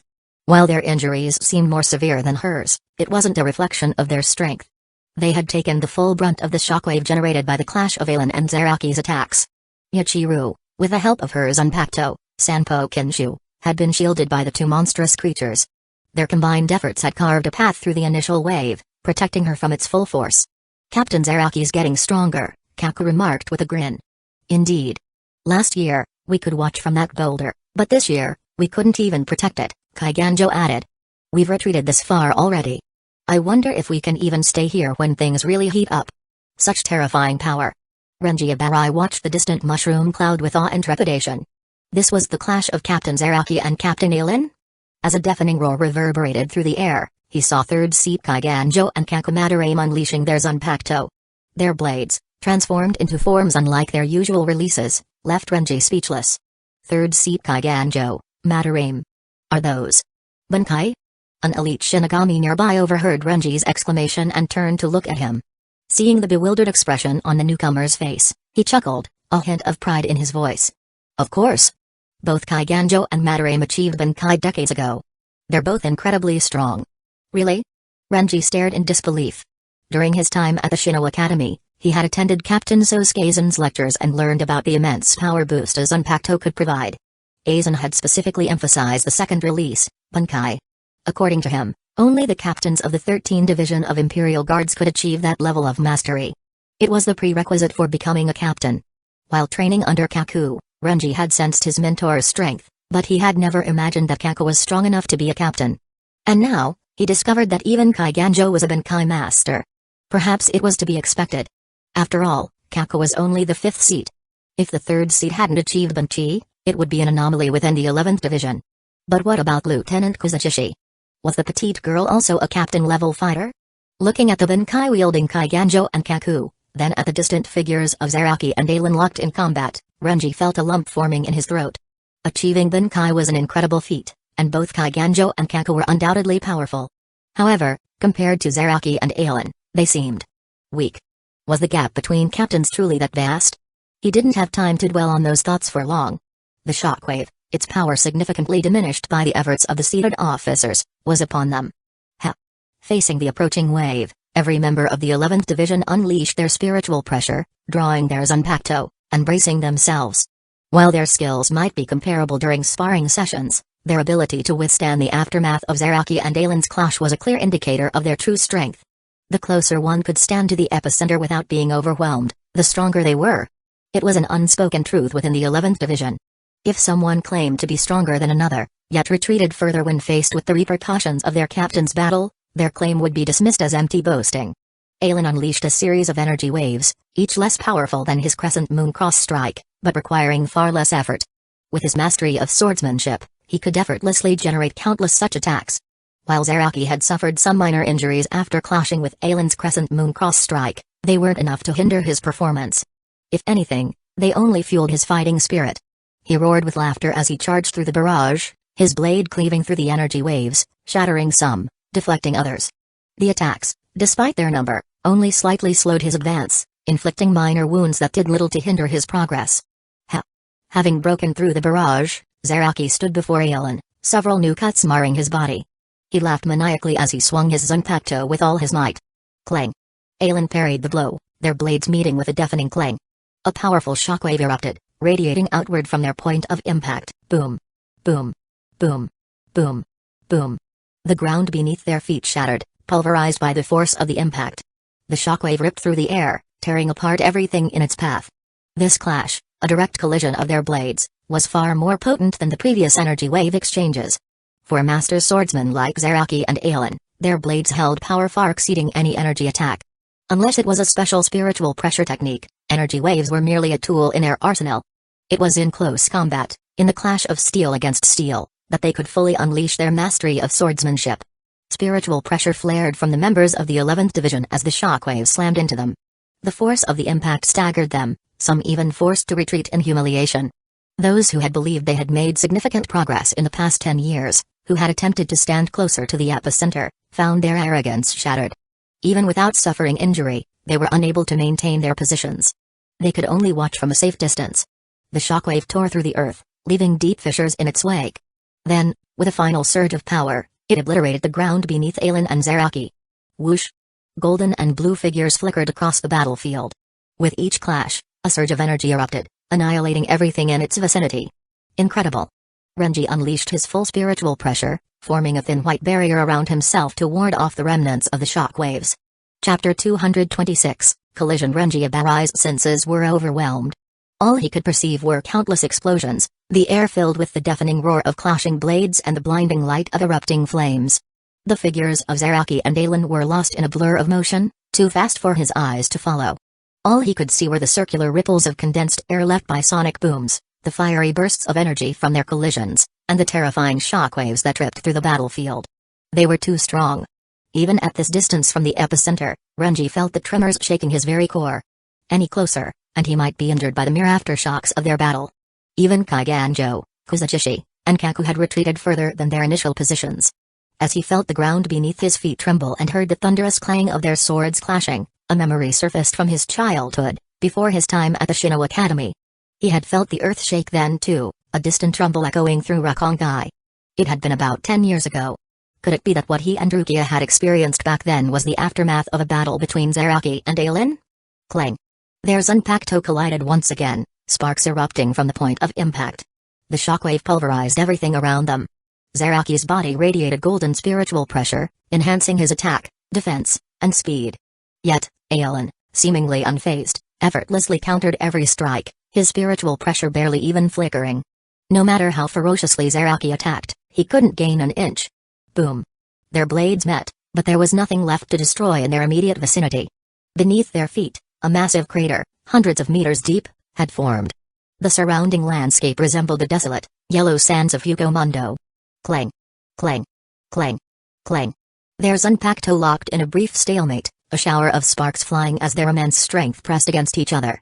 I must say, Zaraki, you've made considerable progress these past 10 years. Huh? Isn't that obvious? Zaraki grinned savagely. To get stronger, I haven't slacked off for decades. I've been training with that woman, Learning so-called swordsmanship. Oh? Ailen's eyes widened in surprise. It explained why he had noticed such a dramatic improvement in Zaraki's swordsmanship during their last two battles. He had assumed Zaraki's wild instincts had awakened, allowing him to learn the name of his Zanpakuto. But it seems Zaraki had been training with Retsu Anohana, the captain of the 4th Division, all this time. Perhaps it also shed light on why Captain Commander Yamamoto had refrained from teaching Zaraki swordsmanship. With his immense spiritual pressure and a mastery of swordsmanship that could fully utilize that power, he might even become a threat to Yamamoto. Of course, this wouldn't be a concern if Yamamoto were still in his prime. Unfortunately, at over 3,000 years old, his body was no longer as youthful as it once had been. While his mastery of spiritual pressure and combat had grown, his stamina had drastically declined. He could still effortlessly dispatch opponents who couldn't withstand his initial onslaught. But if a battle dragged on, his stamina would become his greatest weakness. Undeniably, Rukongai, the oldest and strongest fire-type Zanpakuto, was a formidable weapon in Yamamoto's hands. Its Benkei, Zanken no Tiki, possessed a temperature of 15 million degrees Celsius, capable of incinerating the world. In the realm of Shinigami, battles were ultimately a clash of spiritual pressure. A vast difference in power could render even the most potent abilities useless. Yamamoto's spiritual pressure was already at the pinnacle for a Shinigami. With Benkei, he could even surpass that limit, reaching a higher dimension of power. Even a Kabai Hyosid would be affected by the intense heat of Rukongai. However, if an opponent's spiritual pressure was on par with his, they could potentially use their own spiritual pressure to shield themselves from Rukongai's heat. As long as they avoided a direct hit, the primary consequence would be a rapid depletion of their spiritual pressure. If Zaraki's full spiritual pressure were to awaken, and it proved comparable to Yamamoto's, and if he chose to avoid direct confrontation with Zanken no Tiki, Yamamoto wouldn't stand a chance. Of course, such a scenario was highly unlikely. If Zaraki ever started avoiding battles, he would cease to be Zaraki. A clash between them would likely result in mutual destruction, Zaraki dying and Yamamoto severely wounded. No wonder. But Zaraki, have you yet to discover your greatest weakness? Huh? My weakness? Zaraki roared with laughter. After all these years, I already know my greatest weakness. I'm simply not strong enough. With a shout, he unleashed another burst of spiritual pressure, amplifying his power even further as he attempted to push his Zanpakuto through Ailen's defenses. But to his surprise, even with his full spiritual pressure unleashed, he still couldn't gain an inch. No. Ailen shook his head. It's not that you're not strong enough. It's that I'm too strong. That's why you have the misconception that you're weak. Even if I were fighting someone else, their performance wouldn't be significantly better than yours. Zaraki, haven't you noticed? Powerful spiritual pressure can provide a massive boost. Strength, speed, defense, reaction time. Everything is enhanced. The difference between a Shinigami releasing their spiritual pressure and holding it back was comparable to the difference between Shikai and their base form. But Zaraki, with your current level of spiritual pressure, you should be able to sense it, shouldn't you? Despite Zaraki's unleashed spiritual pressure, Ailen remained unmoved. He didn't even break a sweat.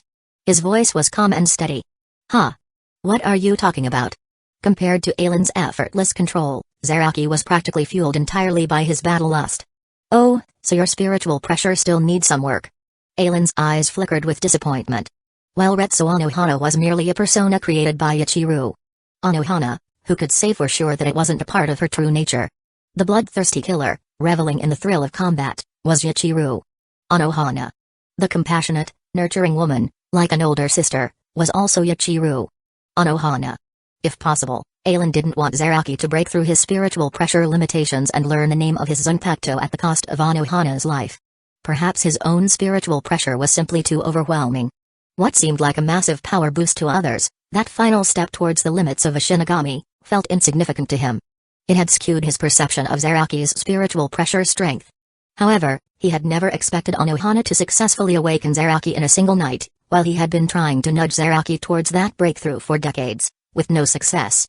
I might be telling you this a bit early, but since we're already on the subject, I'll explain it clearly. Otherwise, I might forget next time and assume I've already told you. Zaraki, spiritual pressure is a Shinigami's most valuable asset. A Shinigami's battle is a battle of spiritual pressure. Powerful spiritual pressure provides a massive boost, allowing a Shinigami to overcome and even negate certain abilities. However, when one's spiritual pressure reaches a certain level, their body must be able to withstand it. Otherwise, their own overwhelming spiritual pressure will destroy them before it can harm their opponent. Ailen believed that the title of Kinpachi, the strongest Shinigami, was a fitting one for Zaraki. Even compared to Genryu's Ishigakuni Yamamoto, Zaraki was no less formidable. His physical strength was unmatched among all Shinigami. No one doubted that. However, even his impressive physique paled in comparison to his spiritual pressure. During the 1,000-year Blood War, Zaraki survived being launched into the vacuum of space by Gremito Unks, the strongest Stern Ritter, whose Schrift was the visionary. To fight Zaraki on equal footing, Gremi imagined himself possessing the same monstrous strength. However, the moment he achieved that vision, Zaraki's overwhelming spiritual pressure tore his body apart, leaving only his brain intact. Yamamoto was incredibly strong, the strongest Shinigami in a millennium. But even he, with his immense power, could still maintain his physical form after activating Bankai. And Kenpachi? Releasing his Shikai was manageable. His body could withstand the surge of spiritual pressure. However, his Bankai unleashed such overwhelming power that every swing of his blade threatened to tear him apart. It suggested that Zaraki's spiritual pressure, in his Bankai state, surpassed even Yamamoto's. Of course, perhaps Yamamoto, through centuries of training, had managed to tame the wild spiritual pressure of Rajanjaka, minimizing the strain on his body. Zaraki, on the other hand, was experiencing his Bankai for the first time, his control lacking. Chapter 227, a wound that ached once Zaraki could skillfully wield his Bankai, perhaps the strain on his body would lessen. But for now, it was clear that his spiritual pressure, in his Bankai state, surpassed even that of Captain Commander Yamamoto. Zaraki, you may not have reached that level yet, but with the power slumbering within you, once it's fully unleashed, you will face the same challenge. A fragile body, unable to withstand the eruption of your spiritual pressure. A body on the verge of collapse. Faint blue spiritual pressure flickered around Aizen's body. Strengthened by this surge of energy, he effortlessly pushed Zaraki back, despite his opponent's fierce resistance. Even with both hands gripping his Zanpakuto, golden spiritual pressure blazing around him like a raging inferno, Zaraki couldn't stop his retreat. His feet skidded across the ground, sparks flying from the friction against the air. Whoosh! With a final surge of power, Aizen sent Zaraki flying. He tumbled backward, his left hand and feet gathering spiritual pressure to stabilize himself, leaving 3 wide trails in the air as he retreated several meters before finally regaining his balance. Zaraki, I acknowledge your progress these past 10 years. But your body. It's still too weak. So weak that if you unleashed your full spiritual pressure, you would be consumed by it. Crushed by your own power. I wouldn't want you to die before I even make a move next time we fight. So, for the next 10 years, I suggest you focus on strengthening your body. At least a few times stronger than it is now. Otherwise. As Aizen finished speaking, he vanished, reappearing behind Zaraki. His Zanpakuto was already sheathed. Even if you fully regain your spiritual pressure, you still won't stand a chance against me. Swish. 2 sprays of blood erupted from Zaraki's body. Shioin's secret step, number 2, Atsuzumi. With Kenpachi's defeat, the battle concluded. However, many members of the 11th Division were left unsatisfied. They had anticipated a fight similar to the previous decade's clash, an exchange of powerful energy blasts, followed by a furious sword duel, culminating in a brutal brawl where Zaraki would be pushed to his limits, his spiritual pressure erupting several times before finally succumbing to exhaustion. But this year's battle had ended abruptly. They had witnessed a clash of energy attacks, yet it hadn't truly felt like one. Their only true exchange of that kind had been Zaraki's Ryōdan, his two-handed swordsmanship, against Aizen's Crescent Moon Cross Strike. There had been a sword duel, but it had been brief. Zaraki's spiritual pressure had been significantly stronger than 10 years ago, yet he couldn't even force Aizen to retreat. The brutal brawl they had anticipated had lacked any real brutality. Aizen had merely brushed past Zaraki, and their captain had collapsed. How is that possible? Many Shinigami couldn't comprehend what they had just witnessed. Judging by the shockwaves, Captain Zaraki is much stronger than he was 10 years ago, one remarked. He managed to fight Captain Aizen for an entire night back then. Why was he defeated so easily this time? Many members of the 11th Division couldn't accept this outcome. While they acknowledged that Aizen was their captain, their strongest fighter, Zaraki had been the one who had led them in battle ever since he joined the division. Aizen had practically relinquished control. So, while they respected Aizen's strength, they felt a deeper connection to Zaraki. Perhaps it was Zaraki's pure, unadulterated passion for battle that drew them to him. What is Captain Aizen doing? He usually lets Captain Zaraki fight until he collapses. Why did he end things so quickly this time?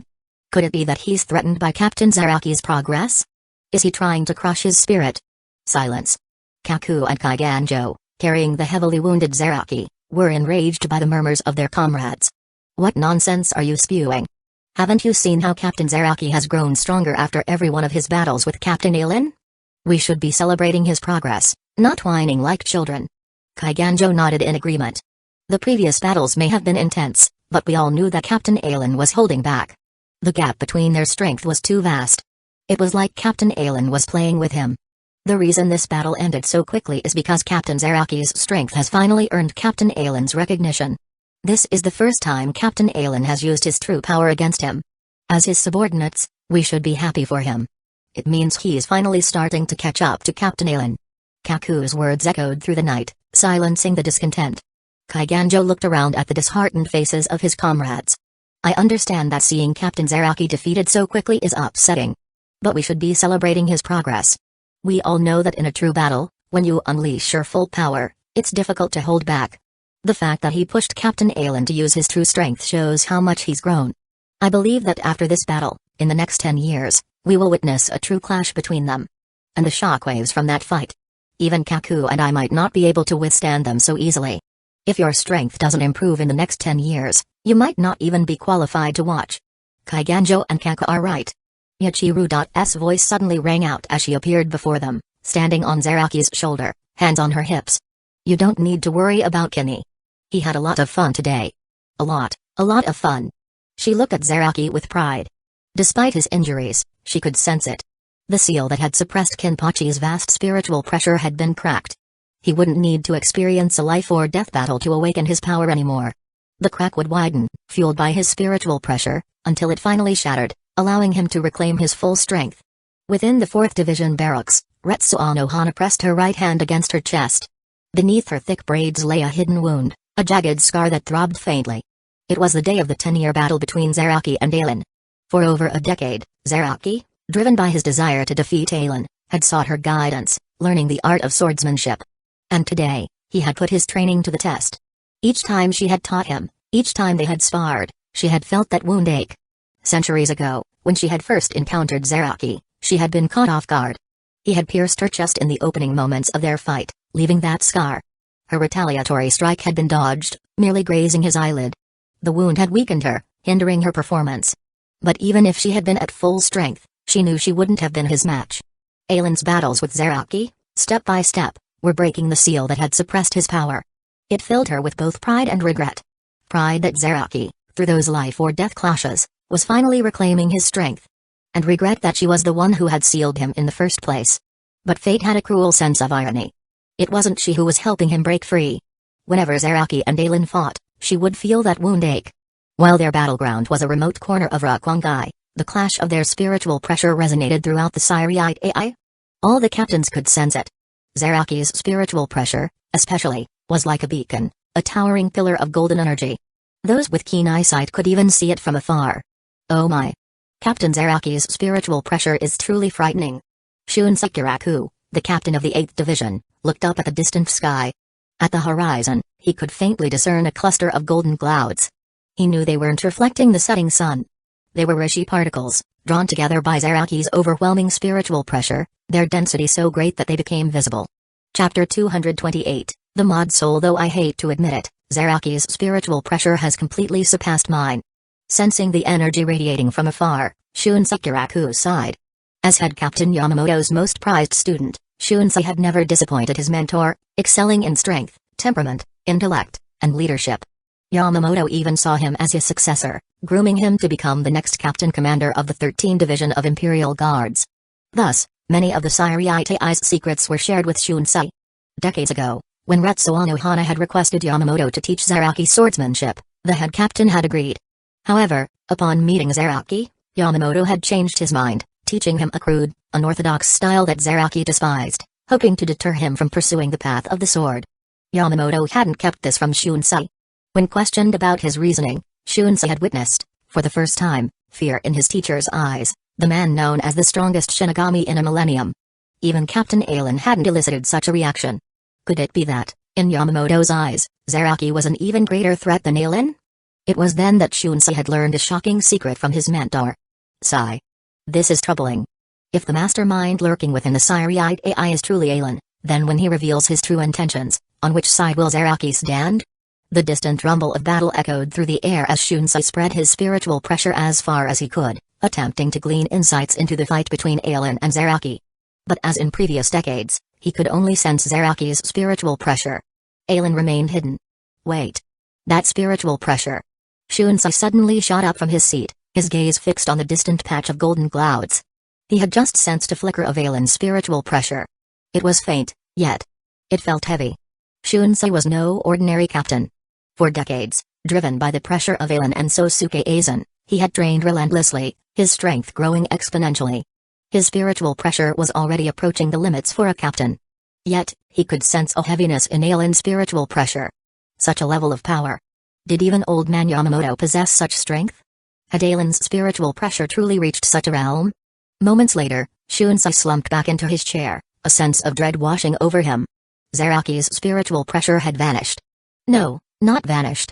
It had been suppressed in an instant, reduced to almost nothing. If he hadn't been paying close attention, he might have assumed that Zaraki had been killed. Shunsei's eyes glazed over as the implications settled in. Zaraki, even before fully awakening, was a formidable opponent, his strength rivaling Shunsei's own. In a direct confrontation, Shunsei believed he had a 60% chance of victory. Initially, his Zanpakuto's abilities would give him the edge. But if the battle descended into a chaotic brawl, the outcome was uncertain. Perhaps it would be a 50-50 split. Or maybe he would still maintain his advantage, though that's 60%.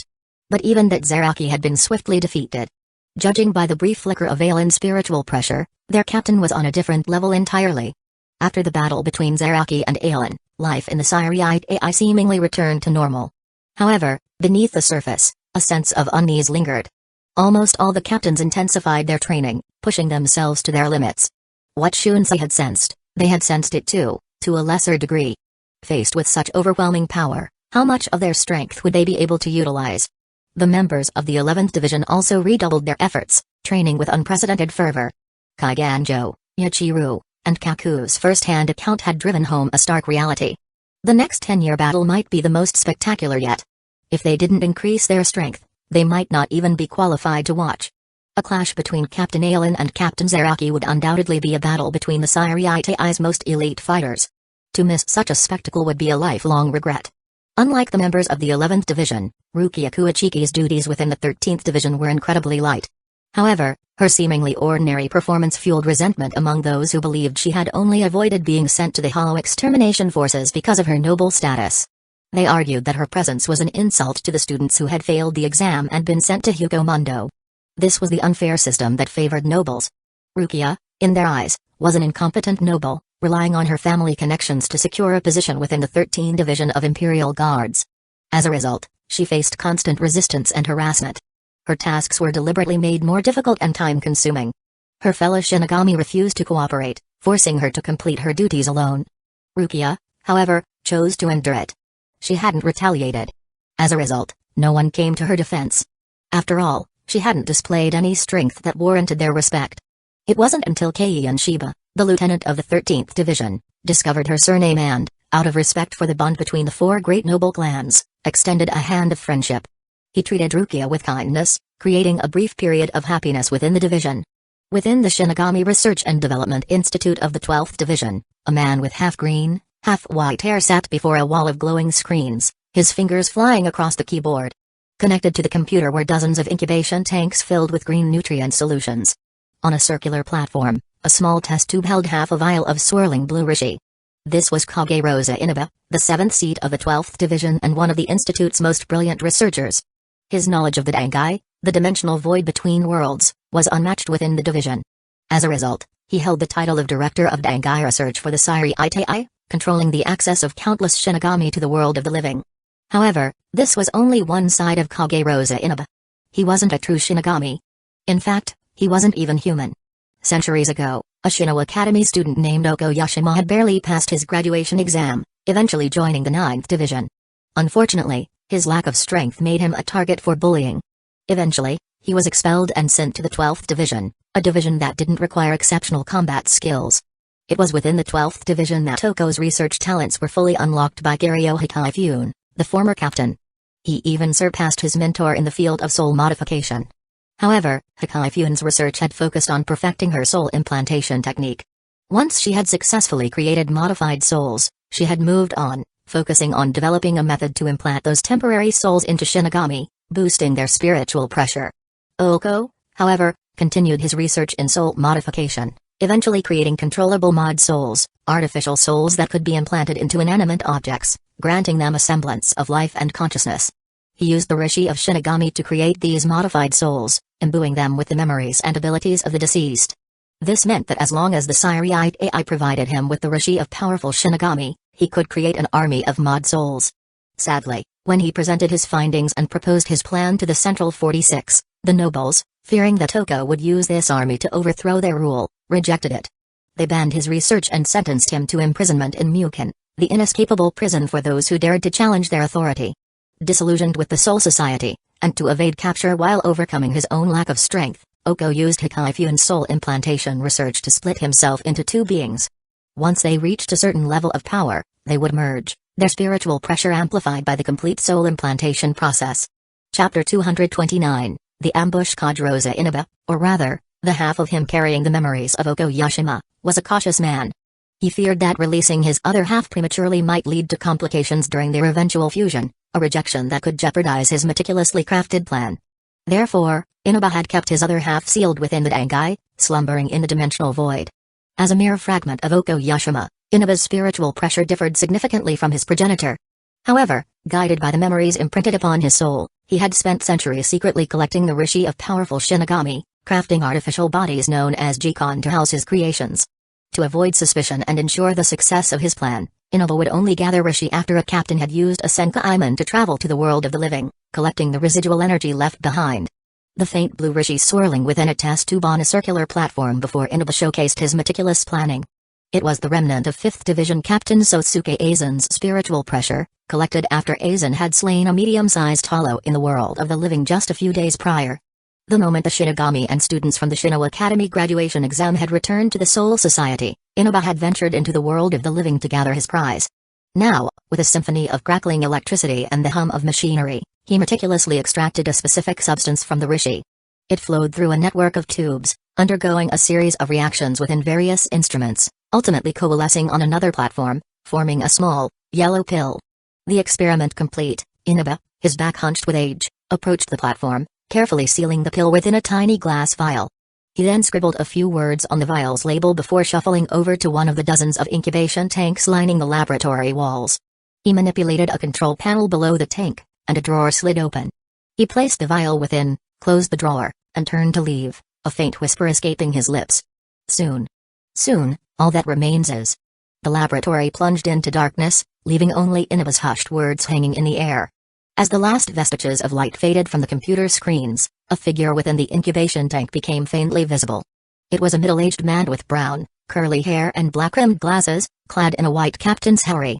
Sosuke Aizen. And within the laboratory, over 20 similar incubation tanks housed their silent occupants. Swoosh. Swoosh. Under the cloak of night, a shadowy figure darted ahead while being pursued by over a dozen Shinigami. Hurry.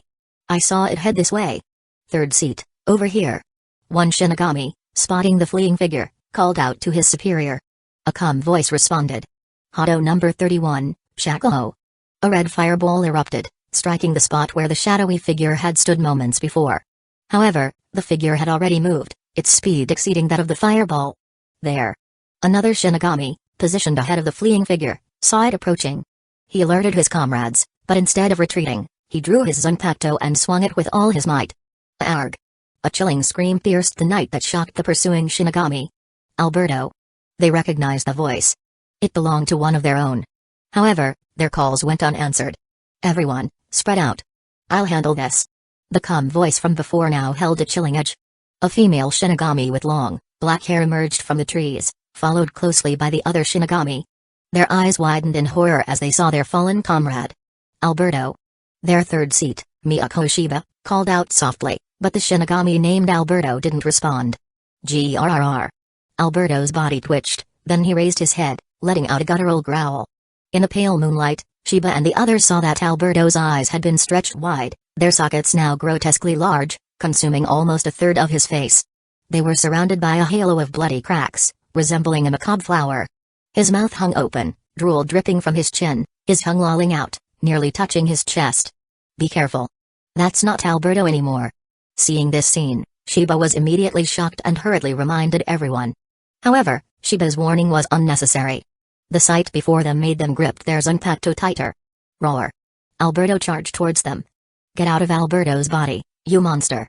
One Shinigami, close to Alberto, couldn't bear the sight of his friend's defiled body. He raised his Zanpakuto and swung it down. Roar. Alberto didn't even attempt to dodge. The moment the blade touched him, it dissolved into thin air. Sizzle. Before the Shinigami could recover from his shock, Alberto's hand pierced his chest. Seeing her subordinate injured, Miyako reacted swiftly. She raised her right hand towards Alberto and chanted an incantation. A triangular shape materialized in the air before her, formed from yellow spiritual pressure. 3 canine teeth, glowing with yellow light, extended from the triangle's corners. Bakudo number 30, piercing triple flash beam. 3 yellow beams shot out, 2 striking Alberto's arms, 1 piercing his abdomen. He was lifted from the ground, flung backward, and pinned against a large tree. Die, you monster. With Alberto restrained, the other Shinigami surged forward, eager to avenge their fallen comrade and destroy the creature that had defiled his body. However, poof, poof, poof, poof, poof.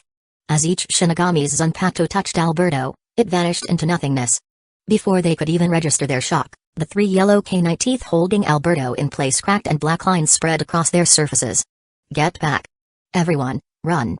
Miyako, sensing the imminent danger, urged every Ino to flee. She then raised her hand towards Alberto. Hado number 33, Sokatsui. A blue fireball erupted from her palm, striking Alberto before he could break free. Boom. A wave of blue flames engulfed the area, incinerating everything within a 5-meter radius. The Shinigami, caught in the blast, were flung backward, landing heavily on the ground. Huff. Miyako let out a sigh of relief, watching the flames consume Alberto. While the creature hadn't been particularly strong, its ability to nullify Zanpakuto was unsettling. Is everyone alright? She asked, approaching her subordinates. I saw that the restraints were about to be broken, so I didn't have time to wait for everyone to evacuate, and directly released the Kido attack. Don't worry, third seat. We're fine. The Shinigami before her struggled to his feet. He had suffered some burns, but nothing life-threatening. With a quick trip to the 4th division, he'd be back on his feet in a few days. As Shiba conversed with the Shinigami, another, who had just risen from the ground, suddenly gasped in horror. From the heart of the blue flames engulfing Alberto, a figure, wreathed in blue fire, emerged and charged towards Shiba. Third seat, look out. What? Hearing the warning and seeing the blue flames reflected in the eyes of the Shinigami before her, Miyako reacted instinctively. Without time to chant an incantation, she drew her Zanpakuto and swung it behind her. Swish. The burning figure was cleaved in two, collapsing to the ground. However, Shiba's expression, instead of relief, was one of dread. From their previous encounter, she knew that the creature they had been pursuing could nullify Zanpakuto. The fact that her blade had cleanly severed the burning figure meant it wasn't the creature itself. Where was it now? Swoosh. As Shiba frantically searched for the creature, a black shadow descended from the sky, landing before her. Later that evening, Rukia, having completed her daily tasks within the 13th Division, stretched her limbs and headed towards the secluded training grounds behind the barracks. While she had yet to spar with any of her fellow Shinigami in the 13th Division, hampering her progress in gathering information for her data kendo database, she never neglected her training. Her teacher, Aizen, had emphasized that the core principle of data kendo was to know yourself and your enemy, and you will never be defeated. Chapter 230, Dance. Soda no Shirayuki Rukia Kuachiki hadn't yet built a comprehensive database for her data kendo. She couldn't claim to know her enemy, but her daily training allowed her to know herself better. After all, with each passing day, under her rigorous self-imposed regimen, she grew stronger. This strength, if left unchecked, could become a liability, a chink in her armor. She arrived at a secluded clearing and drew her Zanpakuto, ready to begin. Swoosh. Under the cloak of night, Rukia's figure blurred, weaving across the training grounds as if there were two of her. Twin flashes of light, the glint of her blade, danced between the illusory duplicates. It was an illusion born of her speed. Her current training focused on high-speed movement between two fixed points using flash steps. With each flash, she would seamlessly draw and sheath her Zanpakuto, stopping momentarily before repeating the sequence. To the untrained eye, it appeared as a display of raw speed. But a keen observer would notice something extraordinary. The footprints she left behind, despite the rapid movements, were perfectly aligned. Among the captains of the 13th Division of Imperial Guards, only two possessed such mastery. One, of course, was Aizen, her teacher and the one who had taught her Data Kendo. The other was Head Captain Genryu's Ishigakuni Yamamoto, who could flawlessly contain the intense heat of his Zanpakuto, Ryujin without a single particle of energy escaping. The rest, Aizen wasn't trying to belittle them, simply lacked the finesse for such meticulous control. Perhaps Retsuo Nohana, the captain of the 4th Division, possessed such capabilities, but even she couldn't match Rukia's precision. Suddenly, Rukia's movements ceased, and her figure solidified.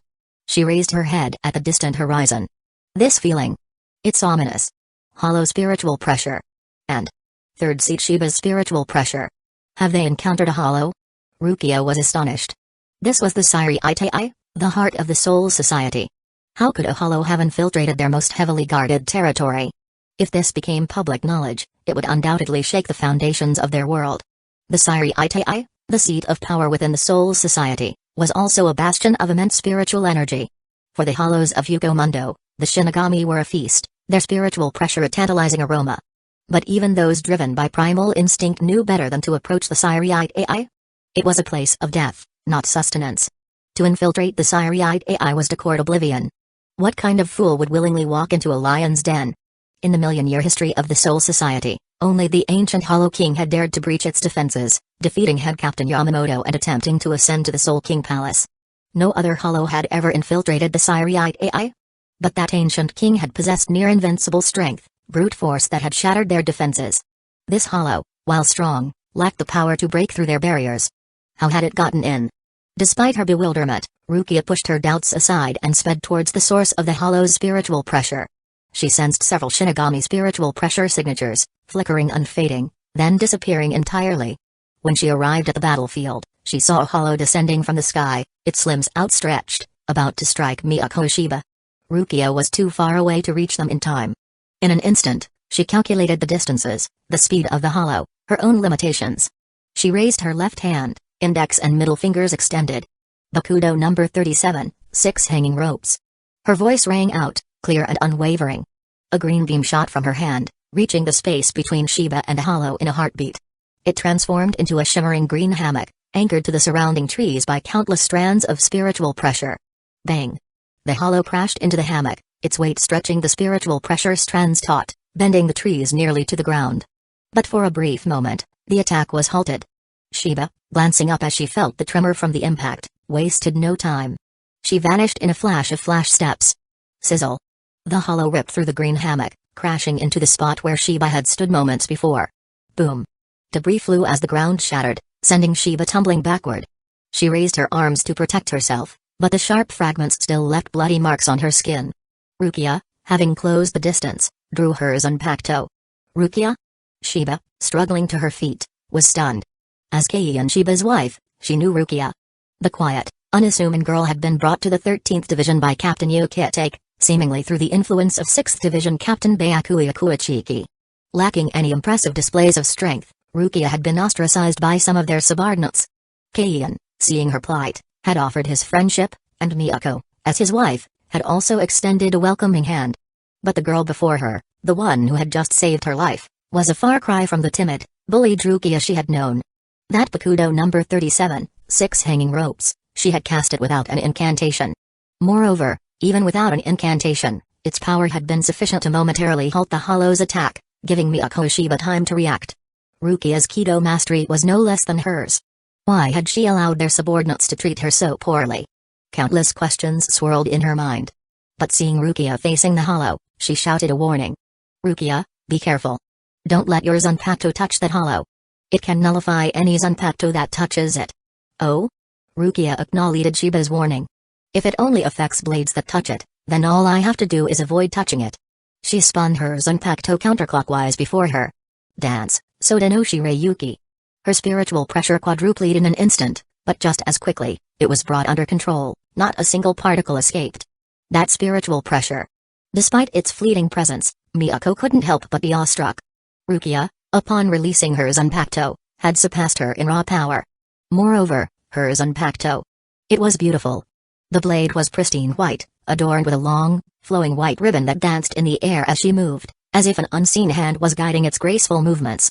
Rukia touched the air before her with Soda no Shirayuki's tip, creating 4 shimmering segments of ice, each resembling a blade, hanging motionless. Then, assuming a stance, both hands gripping her Zanpakuto, she aimed the tip at the approaching hollow.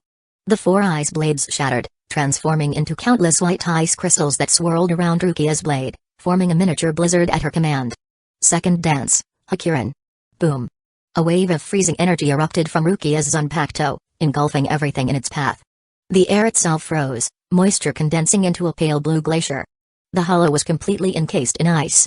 Rukia, seeing the hollow immobilized, released a breath of frosty air and sheathed her Zanpakuto. She approached Miyako. Third seat, are you alright? Shiba, covered in wounds, appeared quite disheveled. Don't worry, it's just a few scratches. It wasn't a lie.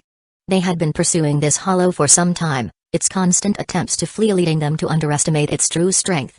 It was their carelessness that had allowed it to ambush them, killing several of their comrades. The injuries Miyako had sustained were from the debris that had flown as the hollow struck the ground. While she had lost a significant amount of blood, none of the wounds were fatal. She shook her head. Thank you, Rukia. If it weren't for you, I might not be here now, and those other Shinigami. They wouldn't have stood a chance. Don't say that. With your strength, I'm sure you would have been fine, Rukia said, her earlier confidence replaced by her usual timid demeanor. No. Shiba chuckled wryly. You overestimate me, Rukia. This hollow. It was cunning. It had been toying with us. If it weren't for your timely arrival, I might have ended up like Alberto. But Rukia, with your strength, why haven't you shown it before? I'm sure that if you had displayed even a fraction of your power, the others in the 13th Division would have accepted you. She couldn't understand. This Rukia was a far cry from the timid, bullied girl she had known. Her Kido mastery was remarkable, and hers Zanpakuto. Its power was undeniable. Rukia was embarrassed by Shiba's praise. It's nothing. While the 13th Division was among the safest divisions within the 13th Division of Imperial Guards, it wasn't like the 4th and 12th Divisions, where healing and research took precedence over combat. Chapter 231, Miyako Shiba within the 13th Division, strength dictated one's standing. It was, after all, the division responsible for purifying hollows that infiltrated the world of the living. Without a certain level of prowess, facing multiple hollows simultaneously could easily overwhelm even seasoned Shinigami. Miyako Shiba had always assumed Rukia Kuachiki was weak. However, Rukia's recent display of power, while perhaps not on par with her late husband, Keion Shiba, was undeniably superior to her own. This realization filled Miyako with bewilderment. Why would someone with such strength willingly endure the mistreatment of their subordinates? Well, Rukia chuckled wryly, responding to Miyako's question. Third seat, it's not that I don't want to show my strength, but their rejection hasn't reached a level where I feel the need to use force. Besides, Rukia's expression softened as she looked at Miyako, her concern warming her heart. The swordsmanship I practice. It's not very friendly towards my opponents. If I were to use it against my fellow Shinigami, I fear it might leave them with psychological scars, potentially hindering their growth. What? Swordsmanship that can hinder someone's growth? Miyako was astonished. While she wasn't a swordsmanship expert, she knew it was a highly refined form of combat, demanding years of dedicated practice. A Shinigami who mastered Kendo, their swordsmanship would be unmatched by ordinary Shinigami. But a Kendo that could leave psychological scars and weaken opponents? Miyako's curiosity was piqued. Rukia, you're too kind. Always thinking of others. That's why they treat you so poorly. Miyako sighed. Tell you what, Rukia. If you want to practice your swordsmanship, you can come to me, or to Keion. I believe that with our strength, we can at least serve as adequate sparring partners. Rukia hesitated. Third seat, wouldn't that be too much trouble? Lieutenant Shiba is always so busy. If I were to ask for his help, it would be a burden. Besides, my swordsmanship. Rukia. Miyako interrupted. Perhaps you don't understand yet, but for a Shinigami, strength is paramount. Never allow anything to hinder your growth. Never. Miyako's gaze held a hint of sadness, a reflection of her own experiences. Otherwise, when something unexpected happens, you'll find that without sufficient strength, you're powerless to change anything. Indeed, both she and Keion were too weak. If Keion possessed captain-level strength, many of their problems would cease to exist. The Shiba clan. Besides, Rukia, she continued, you said your swordsmanship could weaken your opponents. Well, wouldn't that mean that if someone overcame your techniques, their strength would increase even further? Oh? Rukia pondered Miyako's words. Her data Kendo could analyze an opponent's every move, predicting their actions and exploiting their weaknesses. But if someone managed to break free from that predictive cage, to transcend the data she had collected, their strength would undoubtedly soar. She nodded. Indeed, if someone could overcome my data kendo, their strength would increase tremendously. But Rukia wanted to explain that the more she understood data kendo, the more she realized how difficult it was for someone to escape its grasp. Even if they did, wouldn't she simply create a new data model, even more accurate than the previous one, based on their newfound strength? Tremendous growth is all that matters, Miyako smiled. I'll speak to Keion when I get back. We'll make time to help you train. But don't refuse, Rukia. If you feel guilty, just consider it repayment for saving my life. Thank you, third seat. And Lieutenant Shiba. Miyako watched Rukia depart. If not for the relentless pressure from those lurking in the shadows, she would never have considered asking Keion to risk his strength to help Rukia train. It was a dangerous gamble, one with potentially devastating consequences. From the moment Keion Shiba had entered the Shino Academy, he had been targeted. Miyako, along with several others, had been tasked with gathering information on him, using various methods to uncover his secrets. They had employed similar tactics against his older brother, Isshin Shiba. Their efforts had been quite successful. Isshin, with his carefree nature and lack of guile, had unwittingly revealed many of his secrets. Of course, while Isshin might have appeared foolish, he knew what he could and couldn't reveal. He hadn't divulged any information about the Shiba clan's main family. In fact, upon realizing he was being monitored, Isshin had deliberately reduced his contact with the main family to protect them from any potential repercussions. Over the years, many of Miyako's comrades had befriended Keion. However, only she had managed to become his girlfriend, culminating in their marriage earlier that year. Recently, the pressure from her superiors had intensified. They demanded that she uncover Keion's true strength. It was no secret that Keion, with his exceptional talent, was likely to achieve Bunkai within a century. Once he reached captain-level strength, their plan to seize the Shiba clan's hidden treasure and claim a place among the great noble families of the Soul Society would be thwarted. They had to act before that happened. Since Miyako wasn't the only one monitoring Keion, his connection to the Shiba clan's main family had been exposed. Through their time together, Miyako had grown fond of Keion. However, she couldn't ignore the reality of their situation. He was simply too weak. While Keion was considered a powerful lieutenant, those lurking in the shadows didn't consider him a threat. As long as he hadn't achieved captain-level strength, they wouldn't hesitate to eliminate him. To become a captain, one required both talent and dedication. The noble families, despite possessing ample resources, rarely produced such individuals. They were too complacent, too accustomed to a life of privilege and luxury. As a result, aside from the 5 great noble clans at the pinnacle of Soul Society, few nobles had ever reached captain level. At least, none of the families in the alliance seeking to seize the Shiba clan's treasure possessed a captain among their ranks. However, while they lacked a captain, they had numerous seated officers, lieutenants, and even vice-captains at their disposal. As long as Keion remained below captain level, they wouldn't hesitate to unleash their forces upon him, even if it meant sacrificing a significant number of their subordinates. After all, for those nobles, it was merely the loss of a few expendable pawns. They, the esteemed members of those noble families, would simply reap the rewards from a safe distance. Miyako, as a member of their organization, knew their true nature. With Keion's current strength, he wouldn't stand a chance against such an onslaught. The Shiba clan, one of the 5 great noble families with a lineage spanning centuries, might even be wiped out. As Keion's wife, she couldn't bear the thought of him being harmed. But her only option now was to stall for time, claiming that she hadn't yet uncovered the Shiba clan's hidden treasure. She prayed that Keion could learn something from Rukia's swordsmanship, something that could propel his strength to the next level. Otherwise, once those nobles lost patience and stormed the Shiba clan's stronghold in Rukongai, she would be branded as a traitor, the one who had led them to their downfall. She glanced at the frozen hollow. "All right, everyone, let's clean up this mess." She then launched a signal flare into the night sky, alerting the others to their situation. Even she understood the implications of a hollow appearing within the Syriite AI. It was an event that would send shockwaves throughout their world. Bang! Bang! Bang! Bang! The rhythmic pounding of a wooden mallet against a wooden board echoed from the 1st Division's meeting chamber, reverberating through the Syriite AI, reaching every corner of their world. An emergency captain's meeting? Aizen, practicing tennis with his wife, Haruko Kuachiki, within the Kuachiki estate, frowned as he heard the summons. He racked his brain, trying to recall any recent event that might have warranted such an urgent gathering. He came up blank. However, Aizen wasn't overly concerned. While he knew the general storyline of Bleach from his previous life, having traveled to this world meant there were countless details the manga hadn't explored. This was a real world, not a fictional narrative. While the Soul King's will might have set the main events in motion, Those beyond the scope of the manga were the true protagonists of their own stories.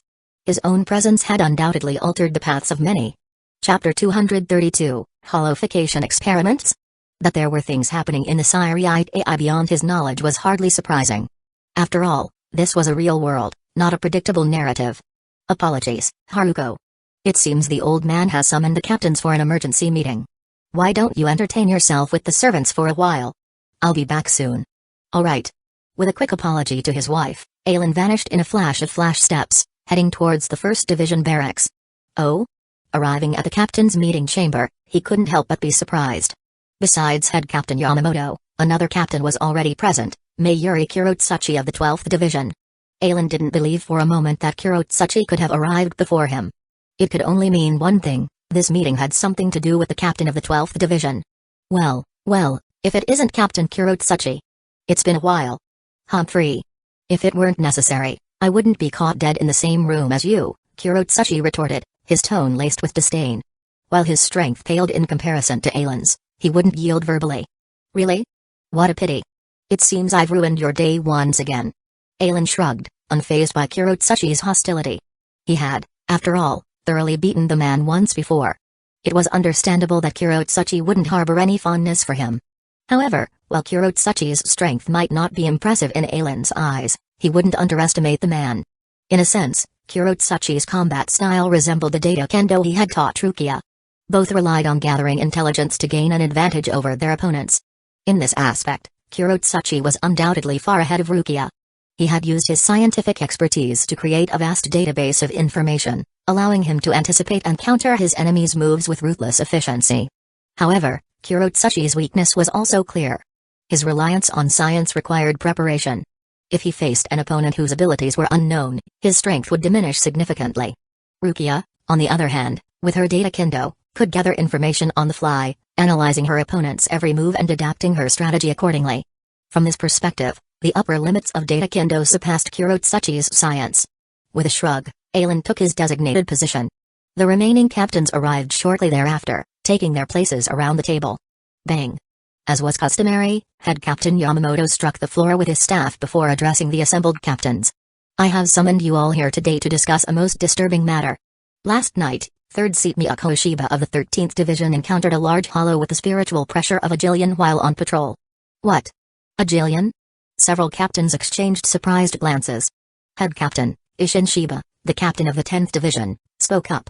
While he held the title of head of the Shiba clan's branch family, the decimation of his family during the incident that had forced them to protect the main family meant he now bore the title in name only. He was the sole survivor. As expendable pawns, the branch family hadn't been privy to the main family's secrets. Therefore, despite his years as a captain, there were many things Isshin still didn't understand. Head captain, a Jillian is typically several dozen meters tall. If one had entered the Siriite AI, I would have sensed it. Indeed, head captain, Aizen's clone, maintaining his facade as Sosuke Aizen, added, adjusting his glasses. We also haven't received any reports of a Jillian appearing last night. He turned to Joshiro Yukitake, the captain of the 13th Division. Captain Yukitake, I apologize if our rescue efforts were insufficient during your division's encounter last night. I will ensure that the 5th Division increases its patrol frequency and speed to respond to any future incidents more swiftly. No, Captain Aizen, this has nothing to do with the rescue squad. While the 11th Division had suffered casualties during the previous night's incident, Yukitake wouldn't blame the 5th Division's lack of response. After all, without prior knowledge of the attack, they couldn't have anticipated it. He shook his head. Captain Aizen, everyone, last night, my subordinates encountered a hollow lurking within the Siriite AI. As they pursued it, it revealed the spiritual pressure of a Jillian and the ability to nullify Zanpakuto. Furthermore, this hollow could control Shinigami, turning them into puppets. My subordinates, unaware of its ability, suffered 3 casualties. What? A hollow with the spiritual pressure of a Jillian? But is it truly a Jillian then? Isshin Shiba asked, scratching his head. Yes, any hollow possessing the spiritual pressure of a Jillian is classified as such, Yamamoto explained. Ah, I see. I was wondering how a creature that large could have infiltrated the Siriite AI undetected. So, it wasn't its size that made it a Jillian, but its spiritual pressure. Indeed. After my subordinates managed to slay the hollow, I immediately notified Captain Kurotsuchi. It seems he has made some interesting discoveries. Otherwise, head Captain Yamamoto wouldn't have summoned us for an emergency meeting. This discovery is indeed quite alarming, Yamamoto said, his gaze fixed on Kurotsuchi. Captain Kurotsuchi, please enlighten us. Kurotsuchi, his large, bulging eyes darting around as if about to pop from their sockets, shuffled forward, adjusting his lab coat. Captains, due to the nature of the attack used to slay the hollow, its body had already dissolved into ice crystals by the time I arrived. I was only able to collect some of its Rishi particles. Oh? Ice crystals? Ishinshiba glanced at Yukitake, surprised. Captain Yukitake, do you have someone in your division who uses an ice-type Zanpakuto? My division also has one. Perhaps they could exchange notes. I'll be sure to let her know. If she's interested in meeting Toshiro Hitsugaya, I'll let him know, Yukitake replied with a chuckle, understanding that Ishin was showing off his talented subordinate. Having learned from Miyako that it was Rukia who had slain the hollow, Yukitake wasn't surprised. After all, she was Aizen's disciple. Despite her age, her strength was undeniable, surpassing many of the seated officers within his division. Byakuya, out of concern for Rukia's safety, had requested that he treat her as an ordinary Shinigami to minimize her exposure to danger. However, this didn't mean she was weak. It simply meant that Byakuya, in his overprotective nature, had inadvertently downplayed her abilities. Yukitake couldn't help but wonder what Ishin's reaction would be upon discovering that the wielder of the ice-type Zanpakuto, like Hitsugaya, was also Aizen's disciple. Humphrey. Kurotsuchi, annoyed at being interrupted, let out a grunt. Once the chatter ceased, he continued. Captains, I detected Shinigami spiritual pressure within the hollow's Rishi. I believe this hollow was the result of an experiment. Kurotsuchi's words shocked the assembled captains. Shinigami spiritual pressure within a hollow. An experiment. He was practically accusing someone of conducting hollowification experiments. Decades ago, the Siriite AI had been rocked by a scandal. The former captain of the 12th Division, Kusagakure, had conducted Shinigami hollowification experiments, using 4 captains, 3 lieutenants, and a vice-Kido chief as his subjects. He was caught red-handed. However, before the Central 46 could pass judgment, the former captain of the 2nd Division, Yaruichi Shioin, had stormed their chambers, rescuing Urahara and Grand Kido Chief Tessite Tsukubishi. They had fled to the world of the living, never to return. Since then, there had been no further evidence of hollowification experiments within the Siriite AI.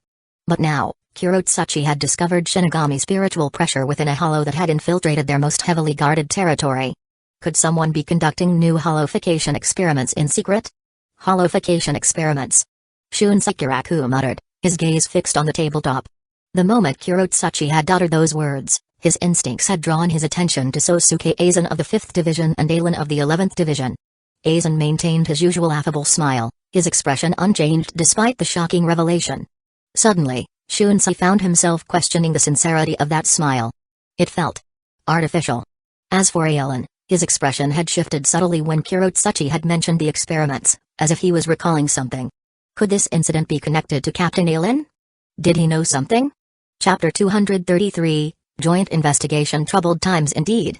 Shunsei sighed, rubbing his temples. Why was it always him who ended up dealing with these situations? The truth was, both Aizen and his clone, upon hearing Mayuri Kurotsuchi's findings, had instantly understood the implications.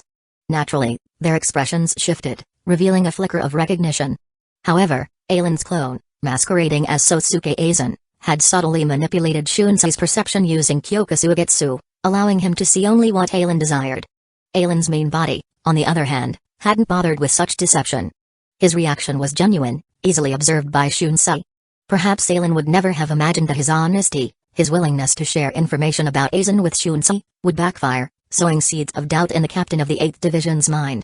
Head Captain Yamamoto surveyed the assembled captains, his gaze sharp and unwavering.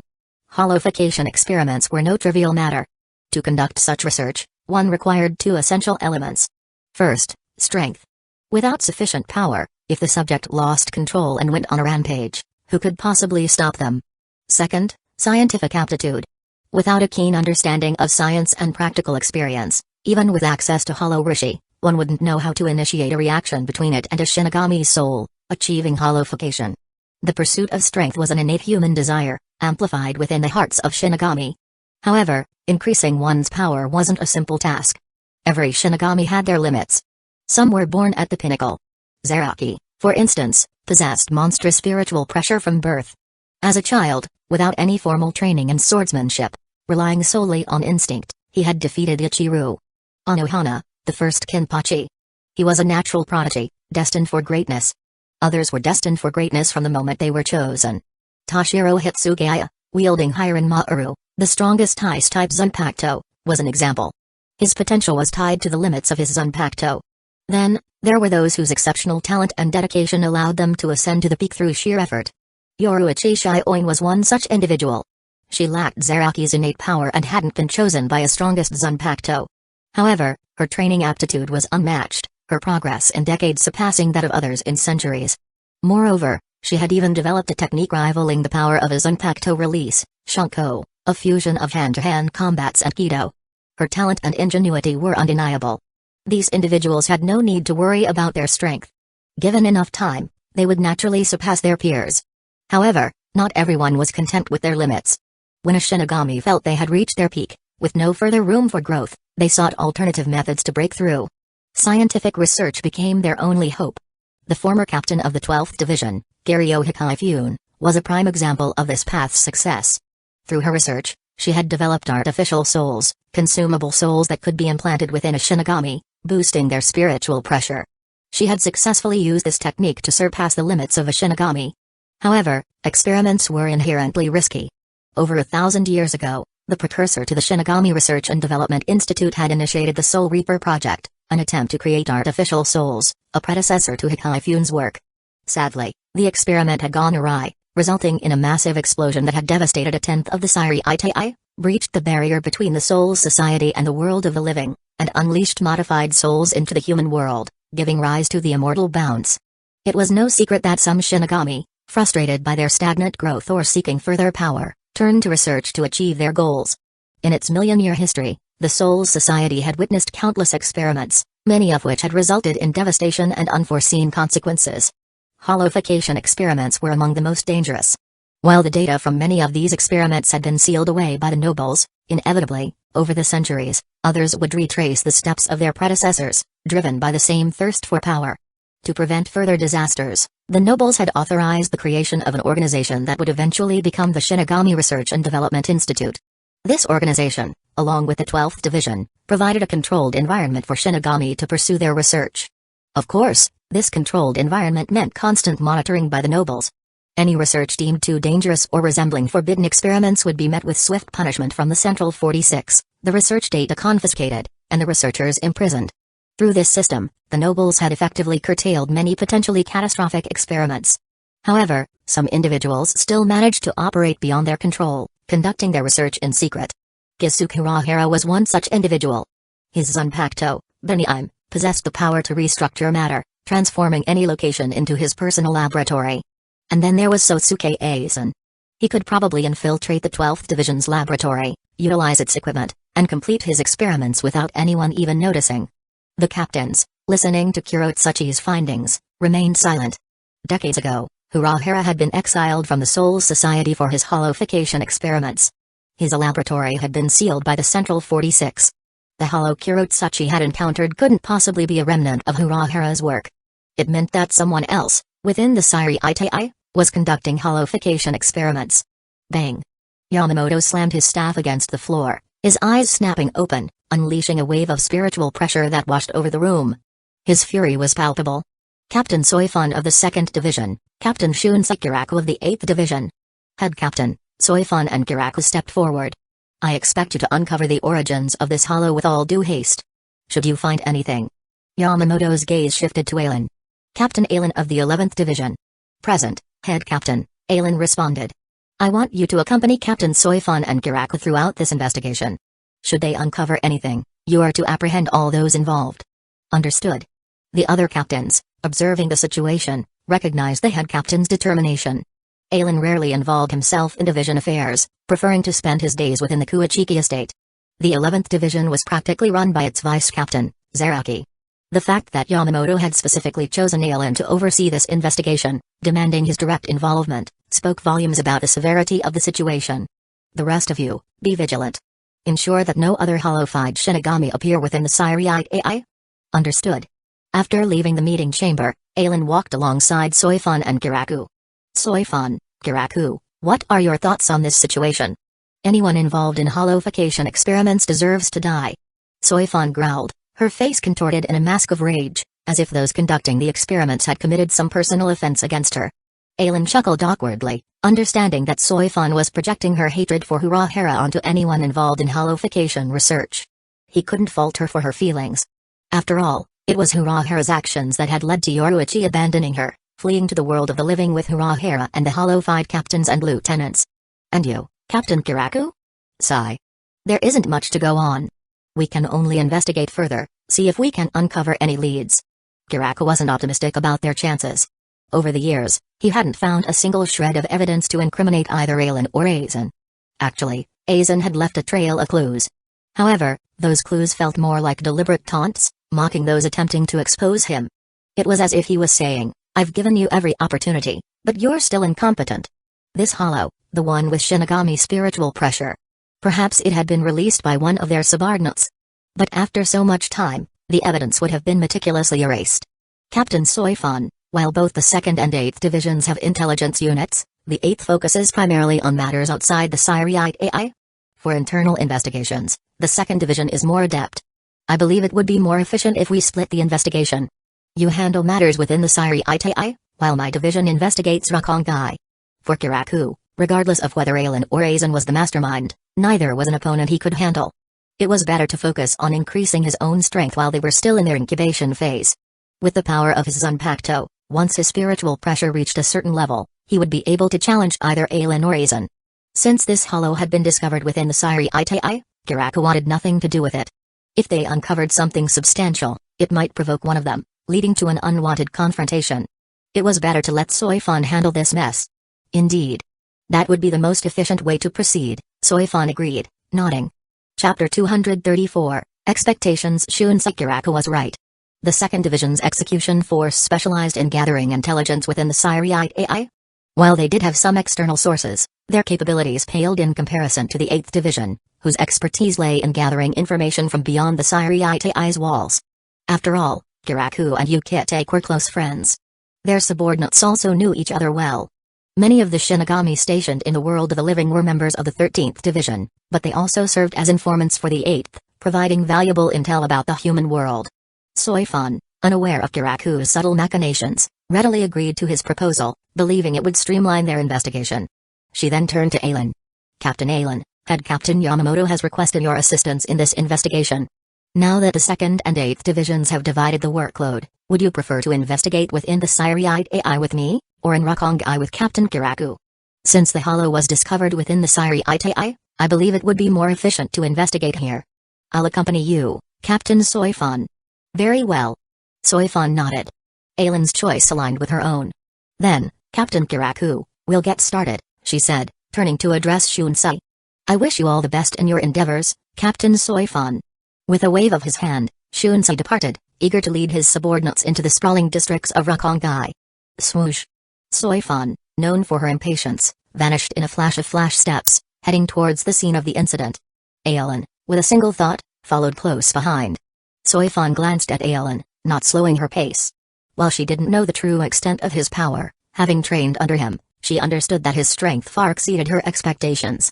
Perhaps even Yoruichi wasn't his match. As they traveled, Soifan used her Hell Butterfly to contact the 2nd Division, dispatching members of her intelligence unit and the execution force to the location where the hollow had been slain. Within 10 minutes, Aizen and Soifan arrived at the site in the forested area behind the 13th Division barracks.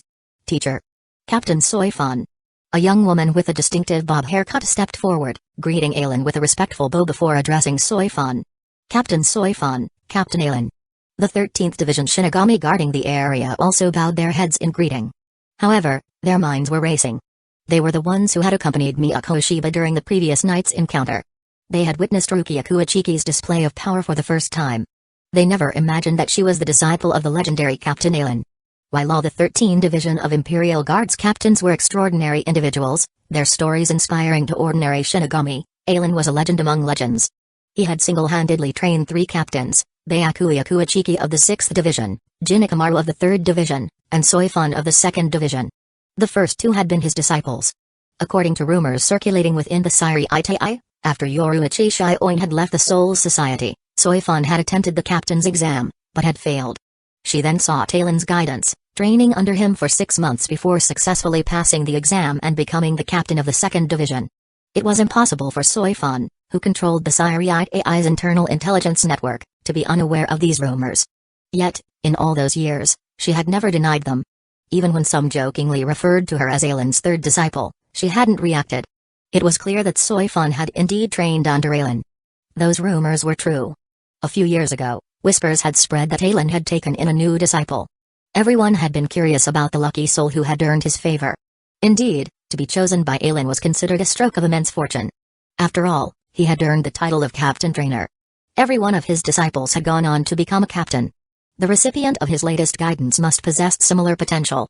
And now, to their astonishment, they discovered that this individual was Rukia Kuachiki, the girl they had dismissed as a privileged noble, relying on connections to secure her position.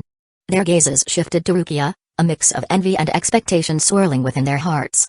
They envied her status as Ailen's disciple, her practically guaranteed path to captaincy. They also held expectations. Now that she was their comrade, with this connection, perhaps when she ascended to a higher position, maybe even became a captain, they could boast about having fought alongside her. You all know Captain Rukia, right? Hee, back when she was my colleague, we even fought together. Such a statement would surely elicit envious sighs from their fellow Shinigami. For lower-ranking Shinigami and even elite Shinigami, having fought alongside a powerful individual was a badge of honor, a testament to their strength and experience. Rukia, the moment I heard Captain Yukitik's description of how that hollow was slain, I knew it was you, Ailen chuckled, ruffling Rukia's hair. However, Rukia, you haven't even begun to unlock the true potential of your Zanpakuto. It is, after all, known as the most beautiful Zanpakuto in the Soul Society. Its potential is no less than Head Captain Yamamoto's Rijinjaka. Once your data kendo reaches a certain level, you'll be able to fully utilize Soda no Shirayuki's power. Work hard, Rukia. I look forward to the day when your strength rivals the head captain's. Ailen patted Rukia's shoulder, offering words of encouragement. While he was disappointed that she hadn't joined the 11th Division, he didn't want to see her wasting her potential within the 13th. I will, Teacher Ailen. Rukia straightened her posture, her expression serious as she made her vow. Soifan, watching from the side, couldn't help but be surprised. She knew that while Ailen often joked around, his serious pronouncements were rarely wrong. If he claimed that this girl had the potential to rival the head captain, it meant that with his guidance, she could achieve it. Head Captain Yamamoto. The strongest Shinigami in a millennium. The other 13th Division Shinigami also heard Ailen's words, but they dismissed it as a teacher's hopeful encouragement. They couldn't fathom Rukia possessing such monstrous potential. Captain Ailen, will you handle this, or should I? After catching up with Rukia, Soifan and Ailen approached the spot where the hollow had been slain. It had been a day, and Mayuri Kurotsuchi had already taken samples. The ice encasing the hollow had shattered, leaving only a trail of ice shards and a scattering of broken crystals. Soifan looked at Ailen. While he was the captain of the 11th Division, he had also served as the lieutenant of the 2nd Division. When it came to tracking spiritual traces, Soifan didn't believe he was any less skilled than her. Ailen shrugged. Captain Soifan, this is your area of expertise. It wouldn't be appropriate for me to overstep my bounds. Besides, it's been decades since I've used Keto to track spiritual particles. Compared to you, I'm practically an amateur. Very well. Since Ailen declined, Soifan didn't force the issue. She crouched down, her hand glowing with blue spiritual pressure as she scanned the area, searching for traces of the hollow's rishi. As Soifan began her investigation, Ailen surveyed the surroundings. The moment he had heard Yukitake and Kurotsuchi's reports during the captain's meeting, he had known which hollow Rukia had slain. It was Aniero Ururi, the future 9th Espada. He was the only Jillian-class Espada among the 10. Aizen had chosen to grant Aniero a place among the Espada because, even before his transformation into an Rancor, he had exhibited two extraordinary abilities. The first was absorption. Aniero could devour other hollows and even Shinigami, assimilating their spiritual pressure, memories, and abilities. He could perfectly replicate the powers of those he had consumed. Ailen remembered how, in the original storyline, Aniero had devoured Kei and Shiba, inheriting his Zanpakuto and wielding his power with chilling accuracy. His second ability allowed him to dissolve any Zanpakuto that touched his body. It was this ability that had intrigued Aizen. While he had already reached the limits of a Shinigami's power, standing on par with Head Captain Yamamoto, his Zanpakuto, Kyoka Suigetsu, didn't enhance his combat strength. If he were to face Yamamoto in a direct confrontation, Aizen would be crushed by the sheer power of Rijinjaka. He had no chance of victory. Therefore, Aizen had extracted Aniero's rishi, hoping to cultivate a hollow that could devour all Zanpakuto. Chapter 235, Great God Omega? Ailen's memories were correct. Sosuke Aizen, in his attempt to conquer the Soul Society, had sought to neutralize head captain Yamamoto's formidable Zanpakuto, Ryujin Jakka. He had extracted Aniero Uruari's Rishi, hoping to cultivate a hollow capable of devouring all Zanpakuto. That plan had failed. Aizen had then settled for a hollow that could neutralize flames, eventually creating Wonderwiss Margla, the Extinguisher. It was Wonderwiss who had ultimately crippled head captain Yamamoto, allowing Aizen to breach the Tengai and invade the Soul Society. Now, this hollow, forgotten by Aizen after his imprisonment within Unlimited Blade Works, had somehow infiltrated the Siri Itai, its fate seemingly intertwined with the 13th Division. However, due to Rukia's presence, Aniero hadn't had the chance to devour either Miyako or Kei and Shiba.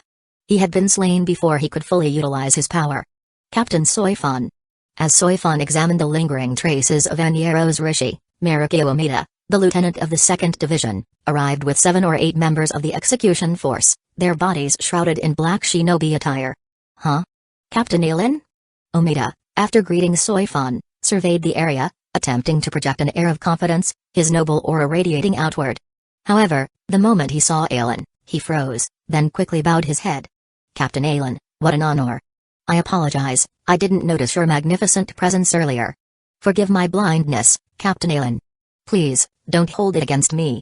Captain Aizen, our family recently acquired a most exquisite gem, a treasure worthy of your esteemed presence. I'll contact the shop immediately, have them cancel the auction. Omida's fawning wasn't without reason. He carried the weight of his father's past failures. Aizen, during his time in the 2nd Division, had defeated Marikyo's father, Marinoshin Omida, to become lieutenant. After Marikyo had joined the 2nd Division, inheriting his father's position, Marinoshin had given him specific instructions: treat Aizen with the utmost respect, as if he were a captain. It was Marinoshin's way of justifying his defeat, salvaging his pride. However, for Marikyo, his father's words were gospel. Aizen's subsequent rise to power had only reinforced those instructions. He had become the captain of the 6th Division, then, shortly after stepping down, had been appointed as the captain of the 11th Division. And now, even his disciples were becoming captains. Soifan, Marikyo's own captain, had only achieved that rank after receiving Aizen's guidance, passing the captain's exam in a mere 6 months. Otherwise, according to information his father had gleaned from Yoruichi's grandmother, it would have taken Soifan at least another decade. Alright, Lieutenant Omida, that's enough. Aizen felt uncomfortable with Omida's obsequious behavior. During his time in the 2nd Division, Omida had treated him with a mix of respect and fear. Now, it had devolved into full-blown sycophancy. Almost every year, Aizen and Haruko would receive gifts of precious gems and medals from the Omida family. Whenever he tried to return them, he would be met with even more extravagant presents. Eventually, he had simply accepted the gifts. No, Captain Aizen, my admiration for you cannot be expressed through such mundane offerings. Omida insisted, bowing deeply. However, these are the best things I have to offer, so I can only humbly present them to you. To be honest, after being associated with you, the value of these items has increased several-fold. Aizen sighed. Omida had a point. Many people were willing to pay exorbitant prices for anything associated with him. The Omida family had undoubtedly profited from their generosity. Alright, Omida, enough with the flattery. Focus on the investigation. Soifan, having completed her analysis, cut off Omida's rambling. Yes, Captain Soifan. With Soifan's command, Aizen was finally freed from Omida's sycophantic grasp. Captain Aizen, don't take Omida's behavior personally. It's just how he is. After Omida led the execution force along the spiritual trail Soifan had uncovered, she addressed Aizen, a hint of apology in her tone. While Omida often appeared foolish, as his captain, Soifan knew him better than most. He had earned his position as lieutenant not just through his family connections, but also through his abilities. Despite his imposing physique, Omida's flash steps mastery was second only to hers within the 2nd Division. Moreover, having trained under his father, his strength was undeniable, ranking among the upper echelon of lieutenants. For Soifan, after Yoruichi's departure, if not for Omida's assistance, she wouldn't have been able to maintain order within the 2nd Division. With Aizen's transfer to the 6th Division, Urahara's appointment as the captain of the 12th Division, and Yoruichi's defection, the 2nd Division was severely lacking in high-level fighters. Soifan and Omida were the only ones who could truly hold their own against other powerful Shinigami. Therefore, in Soifan's eyes, Omida was a reliable ally. She didn't want Aizen to misunderstand his intentions. Don't worry, Soifan. I've known Lieutenant Omida for quite some time now. He is indeed a reliable individual. However, his strength. It's a bit lacking. Tell you what, Soifan, Once this investigation concludes, ask him if he has some free time. If he is willing, I'll offer him some pointers, see if I can help him improve. Thank you, Captain Aizen. I'll be sure to pass on your offer. Soifan nodded, not saying anything further. The 2nd Division, more than ever, needed stronger fighters. If Omeda could take his strength to the next level, it would be a boon for the entire division. Aizen's offer to train Omeda wasn't a whim. He remembered that in the future, after the 1000-year Blood War arc, many fans online had jokingly referred to Omeda as Great God Omeda. This nickname originated from Ichigo Kurosaki's assault on the Siriite AI during the Soul Society arc. Ichigo, in his attempt to rescue Rukia Kuachiki, had effortlessly defeated 3 lieutenants, Chojiro Sasaki of the 1st Division, Marukyo Omeda of the 2nd Division, and Izane Kotetsu of the 4th Division. Later, it was revealed that Sasaki wielded Kanromaru, the strongest lightning-type Zanpakuto, a blade capable of scarring even head Captain Yamamoto. Izane Kotetsu could cast Bakudo No. 77, Heavenly Rickshaw Skynet, albeit the incantation version, demonstrating her mastery of Kido.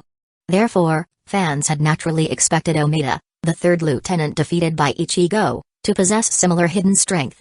His survival, unscathed, during the Battle of Fake Karakura Town further fueled their expectations. However, Omeda's performance during the 1000-year Blood War had been a disappointment. When Momo Hinamori had touched one of the black orbs infused with hollow spiritual pressure and absorbed its power, she had been deemed a Bankai master. After all, Urahara had explained that only those who had achieved Bankai could absorb those orbs, preventing their Bankai from being stolen by the Quincy. Omeda, upon touching an orb, had been unable to absorb it, instead handing it to Soifan, allowing her to regain her stolen Bankai. Now, Aizen felt he could fulfill the fans' expectations, turning Omeda into the true Great God Omeda. However, the extent of Omeda's potential and how he would ultimately live up to those expectations remained to be seen. As Aizen and Soifan conversed, Omeda and the execution force, following the spiritual trail Soifan had uncovered, had found traces of Aniero's movements. They were now in pursuit. Back at the 13th Division barracks, the other Shinigami flocked to Rukia, showering her with attention. Upon learning that she lacked sparring partners for her swordsmanship training, they eagerly volunteered, their chests puffed out with pride. To train with Captain Aizen's disciple. Perhaps they could even glean some insights, improve their own skills.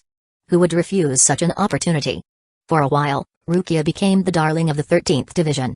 She had no shortage of sparring partners. However, as she completed her data models for each Shinigami, the situation changed dramatically. Those who fought her found themselves hampered, their movements predictable. Before they could even launch an attack, Rukia would already be in a defensive stance, her blade perfectly positioned to counter their strikes. It was as if they were attacking directly into her defenses. Eventually, they couldn't even muster the will to attack. To those observing, it appeared as if they were holding back, deliberately going easy on Rukia. But the truth was, they simply had no desire to fight her. Chapter 236, Discovery. It was as if Rukia could anticipate their every move, rendering their attacks useless. Eventually, the Shinigami of the 13th Division learned to avoid her. They couldn't help it, Rukia had given them all psychological scars. Facing her, they forgot how to fight. The only one who could still spar with Rukia was Keion Shiba. However, even he was no match for her Data Kendo in its base form. He had to release his Zanpakuto, Najibana, to gain an advantage. Ironically, Keion, at this stage, was the perfect opponent for Rukia. Since she already had a detailed data model for Keion's base form, even though his spiritual pressure increased fivefold upon releasing his Zanpakuto, she wasn't entirely helpless. With enough time to gather information on his Shikai state, she could use her knowledge of his abilities and weaknesses to keep him at bay. For Keion, the benefits were even greater. Each spar with Rukia exposed his flaws, forcing him to adapt and grow. If he didn't address those weaknesses, he would be thoroughly defeated, his pride shattered. However, while Keion's strength increased with each battle, his wife, Miyako Shiba, grew increasingly troubled. The smile on her face faded, replaced by a haunted, distant look.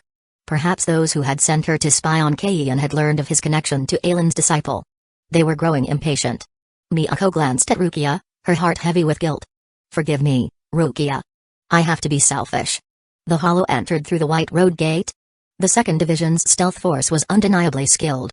They had meticulously analyzed the spiritual traces Soifan had discovered, using equipment from the 12th Division to reconstruct the hollow's movements within the Siriite AI.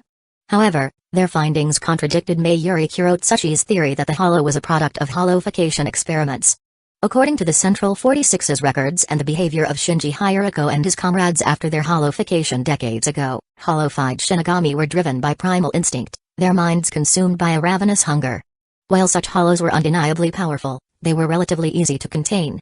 Even a captain-level hollowified Shinigami could be subdued or even slain by 2 or 3 captains working together. But according to the Stealth Force's investigation, this hollow had been systematically devouring Siriite AI residents, assuming their identities for a period before moving on to its next victim. Unlike the ordinary souls of Rukongai, everyone within the Siriite AI possessed spiritual pressure, making them a feast for a hollow. This behavior didn't align with that of a hollowified Shinigami. Based on their findings, the Stealth Force concluded that the hollow wasn't a product of hollowification experiments but a Jillian with independent consciousness, one that had somehow infiltrated the Soul's Society from Hueco Mundo. They focused their investigation on the 4 gates connecting Rukongai to the Siriite AI, eventually discovering traces of the hollow's presence near the White Road Gate. While we've ruled out the possibility of hollowification experiments, we still need to determine how this hollow infiltrated the Siriite AI, Soifan said, turning to Aizen as they stood before the gate. Captain Aizen, would you like to report our findings to Head Captain Yamamoto, or continue the investigation with us? Yamamoto had tasked Aizen with assisting them to apprehend those responsible for the hollowification experiments. However, with their current findings suggesting that the Shinigami spiritual pressure within the hollow was from the Shinigami it had devoured, Aizen's presence was no longer necessary. I wouldn't mind stretching my legs a bit longer. Besides, Captain Kiraku hasn't contacted us yet. It seems his investigation of Rukongai hasn't yielded any results. Why don't we pay him a visit and see if we can offer any assistance? Captain Kiraku, Soifan and I have been working tirelessly day and night. Don't you think it's a bit unfair that you're enjoying yourself while we toil away? Finding Kiraku hadn't taken much effort. Aizen could have used Bakudo number 58, Chase Sparrow. And Soifan could have dispatched her stealth force. However, they hadn't needed to resort to such measures. They had encountered an 8th Division Shinigami on their way to Rukongai. After a brief inquiry, the Shinigami had readily revealed Kiraku's location. Deliberately providing false information? Please. This Shinigami was facing the captain of the 2nd Division and the captain of the 11th Division. How many lives did he have to risk deceiving them? Of course, this could also be interpreted as the Shinigami's absolute trust in his captain. He believed that Kiraku, even facing Soifan and Aizen, could handle the situation. With minimal effort, they arrived at Kiraku's location, a tavern in the 1st district of Rukongai. There they found Kiraku, surrounded by several scantily clad women, enjoying himself. Ha ha ha ha. Even Kiraku, known for his carefree nature, felt a twinge of embarrassment at being caught slacking off. Captain Soifan, Captain Aizen, I trust you both implicitly. I have no doubt that you'll get to the bottom of this, he chuckled, gesturing for them to join him. So, what have you found? We've made some progress, but our findings indicate that the hollow wasn't related to hollowification experiments, Aizen said, taking a seat and pouring himself a drink. Oh? Kiraku's eyes narrowed. That the hollow itself wouldn't provide any leads was expected. After all, Aizen and Aizen had been meticulous in covering their tracks. If this hollow was truly a product of their machinations, any evidence would have been erased. However, Kiraku hadn't anticipated that the 2nd Division's investigation would conclude that the hollow wasn't related to hollowification experiments. How so? Soifan proceeded to share their findings and conclusions. Indeed. Kiraku nodded. Shinigami, after undergoing hollowification, lost their reasoning, their souls consumed by the hollow. They wouldn't retain their intelligence, but this hollow, based on its actions, clearly possessed self-awareness. It had the potential to evolve into an Uchiha's. However, what truly bothered Kiraku was the memory of Aizen's reaction during the captain's meeting, that brief flicker of recognition. What connection did Captain Aizen have to this hollow? That expression. It suggested that Aizen not only knew about the hollow, but might even be involved somehow. This was giving him a headache. Captain Kiraku, that's all we've found within the Siriite AI? We followed the hollow's trail, and it led us here, to Rukongai. Have you made any progress? Soifan looked at Kiraku expectantly. Well. Under Soifan's intense gaze, even Kiraku felt a twinge of shame. Believing that their investigation wouldn't yield any useful results, and fearing the potential consequences if they did uncover something, he had simply delegated the task to his subordinates and spent his days indulging himself. He wasn't even aware of their progress. As he scrambled for an excuse, an 8th Division Shinigami rushed into the tavern. Captain Kiraku, Junichiro has made a major discovery. Kiraku, with a flicker of flash steps, brought the Shinigami before Soifan and Aizen. Tell me, what have you found? Huh? Oh. The Shinigami, momentarily stunned by Kiraku's sudden appearance, quickly relayed the message. Captain Kiraku, Junichiro said that while tracking the Hollow's spiritual traces, he spotted dozens of suspicious individuals using a Senka to enter Rukongai. They're heading towards the 13th district in West Rukongai. Oh? Kiraku's eyes lit up, his expression turning serious. Captain Soifun, Captain Aizen, it seems your arrival was most timely.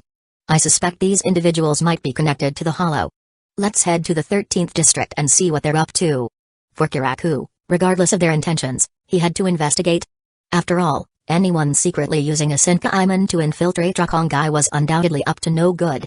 Chapter 237, The Attack. Soifun and Aizen exchanged a glance, their expressions hardening. After Kiraku gave his subordinates a few instructions, the three captains sped off towards West Rokongai's 13th district. Boom. Boom. Boom. Boom. Crimson fireballs rained down from the sky, engulfing the Shiba clan's estate in a fiery inferno. Keion Shiba, clutching his wife, Miyako, emerged from the burning wreckage, his voice filled with panic. Kukaku. Ganju. Rukia. He had never imagined that a simple visit home, during a rare break with his wife and colleagues, would turn into a nightmare. The intensity of the attack, the sheer ferocity of the assault, left no doubt in his mind. Their enemies intended to annihilate the entire Shiba family. Keion, I'm all right. Rukia Kuachiki's voice called out from the guest quarters. Moments later, she burst through the roof, leaping into the air and using flash steps to land beside Keion. Keion, what's happening? I don't know. We're under attack. Keion glanced at his wife, her eyes vacant, her expression haunted. His heart ached. Seeing no sign of his younger siblings, Kukaku and Ganju, he hardened his resolve, handing Miyako to Rukia. Rukia, take care of Miyako. I need to get Kukaku and Ganju out of there. Keion? Rukia, holding Miyako in her arms, tried to speak, but Keion was already rushing back into the burning building. Roar, Najibana. As he chanted the command, his Zanpakuto transformed into a three-pronged spear. Boom. Keion's spiritual pressure swirled around him as he spun the spear, summoning a torrent of water that cascaded over the burning house, extinguishing the flames. Kukaku. Ganju. He didn't release his Shikai. Instead, clutching Najibana tightly, he charged into his sibling's bedroom. Third seat, are you alright? Rukia, watching Keion disappear into the wreckage, turned to Miyako, her voice laced with concern. Miyako was a mess, her face streaked with tears. I'm sorry, Keion. I'm so sorry. Third seat, what are you talking about? What happened? Sob. Sob. Miyako, consumed by guilt, simply wept, offering no explanation. Swoosh. Swoosh. Swoosh. As Rukia tried to comfort Miyako, shadowy figures materialized around them, their palms glowing with crimson energy. Shako. Boom. Boom. Boom. Boom. Boom. Rukia, clutching Miyako tightly, used flash steps to dodge the barrage of fireballs that exploded behind them. Damn it. She had never imagined that a simple trip to Rukongai would turn into such a chaotic ordeal. While it was clear that their enemies were targeting the Shiba family, she was caught in the crossfire. Their relentless assault suggested they intended to silence all witnesses. Dance, Sodanoshi Reiyuki. Holding Miyako with one arm, Rukia drew her Zanpakuto, instantly releasing its Shikai. She slashed a white energy wave towards the attackers, then leaped into the air. Swoosh. Swoosh. Swoosh. 5 assailants, seeing Rukia airborne, sped towards her. A faint smile touched Rukia's lips. First dance, some Nomai, Tsukishiro. A large, white circle materialized on the ground, its circumference tracing the path of Rukia's previous energy wave. Moments later, a blinding white light erupted. When the light faded, a massive ice pillar, 10 meters thick, pierced the sky, reaching towards the heavens. Within the ice, the 5 attackers were frozen solid, their expressions contorted in a mixture of surprise and fear. Fools. Sodanoshi Reiyuki can freeze anything it touches. You stepped into the area I had already slashed. How foolish can you be? Hado number 31, Shako. Hado number 31, Shako. The remaining attackers, witnessing the fate of their comrades, seemed to recognize Rukia's threat. 2 figures, cloaked in black, aimed their palms at her, launching crimson fireballs. Second dance, Hakuren. Frigid air erupted from Sodanoshi Reiyuki's blade, freezing everything in its path. Not only were the fireballs frozen mid-flight, but the 2 assassins who had launched them were also encased in ice. Crash. Rukia dispelled her Shikai. The 2 ice structures, Tsukishiro and Hakuren, shattered, sending shards of ice raining down. The frozen fireballs and assassins, trapped within, were pulverized. Swoosh. Swoosh. Swoosh. With 2 more attackers dead, the remaining assailants realized they had encountered a formidable opponent. 6 figures emerged from the shadows, their blades drawn, surrounding Rukia and Miyako. The others continued their assault on the Shiba estate, unleashing fire-based Keto spells, reducing everything to ash. 2 massive figures, battered and bleeding, fought desperately against 4 or 5 attackers. They were the Shiba clan's retainers, the brothers Kogen Hiko and Shirigan Hiko. They were nearing their limit. The remaining attackers stormed the Shiba clan's ancestral shrine, intent on finishing off Keion and his siblings. Boom. A final, deafening explosion erupted, sending flames soaring into the night sky. The Shiba clan's estate, consumed by the inferno, was reduced to smoldering ruins. Such chaotic spiritual pressure. There's a battle up ahead. And Rukia's spiritual pressure? Aizen, Soifan, and Kiraku, rushing towards the 13th district, noticed a pillar of fire rising from the distance, accompanied by a surge of tangled spiritual pressure. It was a battleground. To Aizen's surprise, he sensed Rukia's spiritual pressure within the chaotic mix. That's strange. Isn't Rukia stationed at the 13th division? When did she come to Rukongai? Despite his curiosity, Aizen was more concerned about Rukia's safety. The spiritual pressures clashing up ahead were all at the level of seated officers and above. He turned to Soifan and Kiraku. Soifan, Kiraku, I've sensed Rukia's spiritual pressure in that battle. I'm going to head there first. Hold on, Captain Aizen. Are you looking down on us? Soifan frowned, taking offense at Aizen's words. While I may not be your match in terms of strength, I'm confident that my speed is second only to Lady Yoruichi. Indeed, Captain Soifan is right, Kiraku added, adjusting his straw hat, his expression turning serious. When it comes to flash steps, the 2nd Division reigns supreme. Captain Aizen, don't hold back.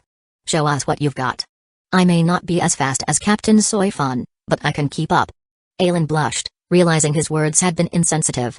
He had unintentionally implied that he was far faster than them, that their presence would only hinder his progress. My apologies. Let's head there together. Humphrey. Soifan glared at Aizen, a grunt escaping her lips. Then. Boom. Her spiritual pressure erupted, forming 2 bolts of lightning that crackled behind her. Shunko. With a flicker of light, Soifan vanished, leaving only a trail of afterimages. It seems Captain Soifan is taking this seriously. If I fall behind, those youngsters will never let me live it down, Kiraku chuckled, unleashing his spiritual pressure. It formed a white streak that shot towards the battlefield. Aizen sighed, watching them disappear. He had indeed spoken carelessly. To prove that they wouldn't be a burden, Soifan had activated her Shunko, and Kiraku had unleashed his spiritual pressure, pushing their speeds to the limit. Well, it's not a bad thing. The sooner they recognize the gap, the harder they'll train. Perhaps this way, during the 1,000-year blood war, the Syriite AI won't be pushed to the brink of collapse. With that, Aizen vanished, leaving only a faint ripple in the air. Swoosh. For the first time, he was using his full speed. In a few blinks, he overtook Kiraku, then Soifan.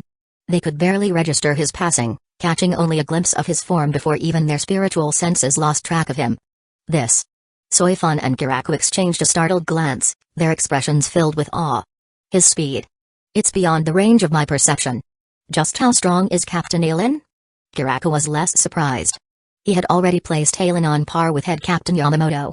While this was the first time he had witnessed Aizen's full speed, it wasn't entirely unexpected. Chapter 238, Chains of Heaven. Soifan was stunned. She had known for some time that Aizen had received an invitation from the Royal Guard. If he accepted, he would ascend to the Soul King Palace, becoming one of their members. To her knowledge, the Royal Guard was an organization that transcended even the Central 46 and the 13th Division of Imperial Guards. They resided in the Soul King Palace, a realm floating high above the Syriite AI. They served the Soul King directly. It was said that while the Royal Guard only had a handful of members, their combined strength surpassed that of the entire 13th Division of Imperial Guards, a testament to their individual power. That Aizen had received such an invitation meant his strength was far beyond that of most captains. However, this was the first time Soifan had witnessed Aizen's true speed. She couldn't help but compare it to Yoruichi Shioin's. In her mind, Yoruichi, known as the goddess of Flash, possessed the fastest flash steps in the Soul Society.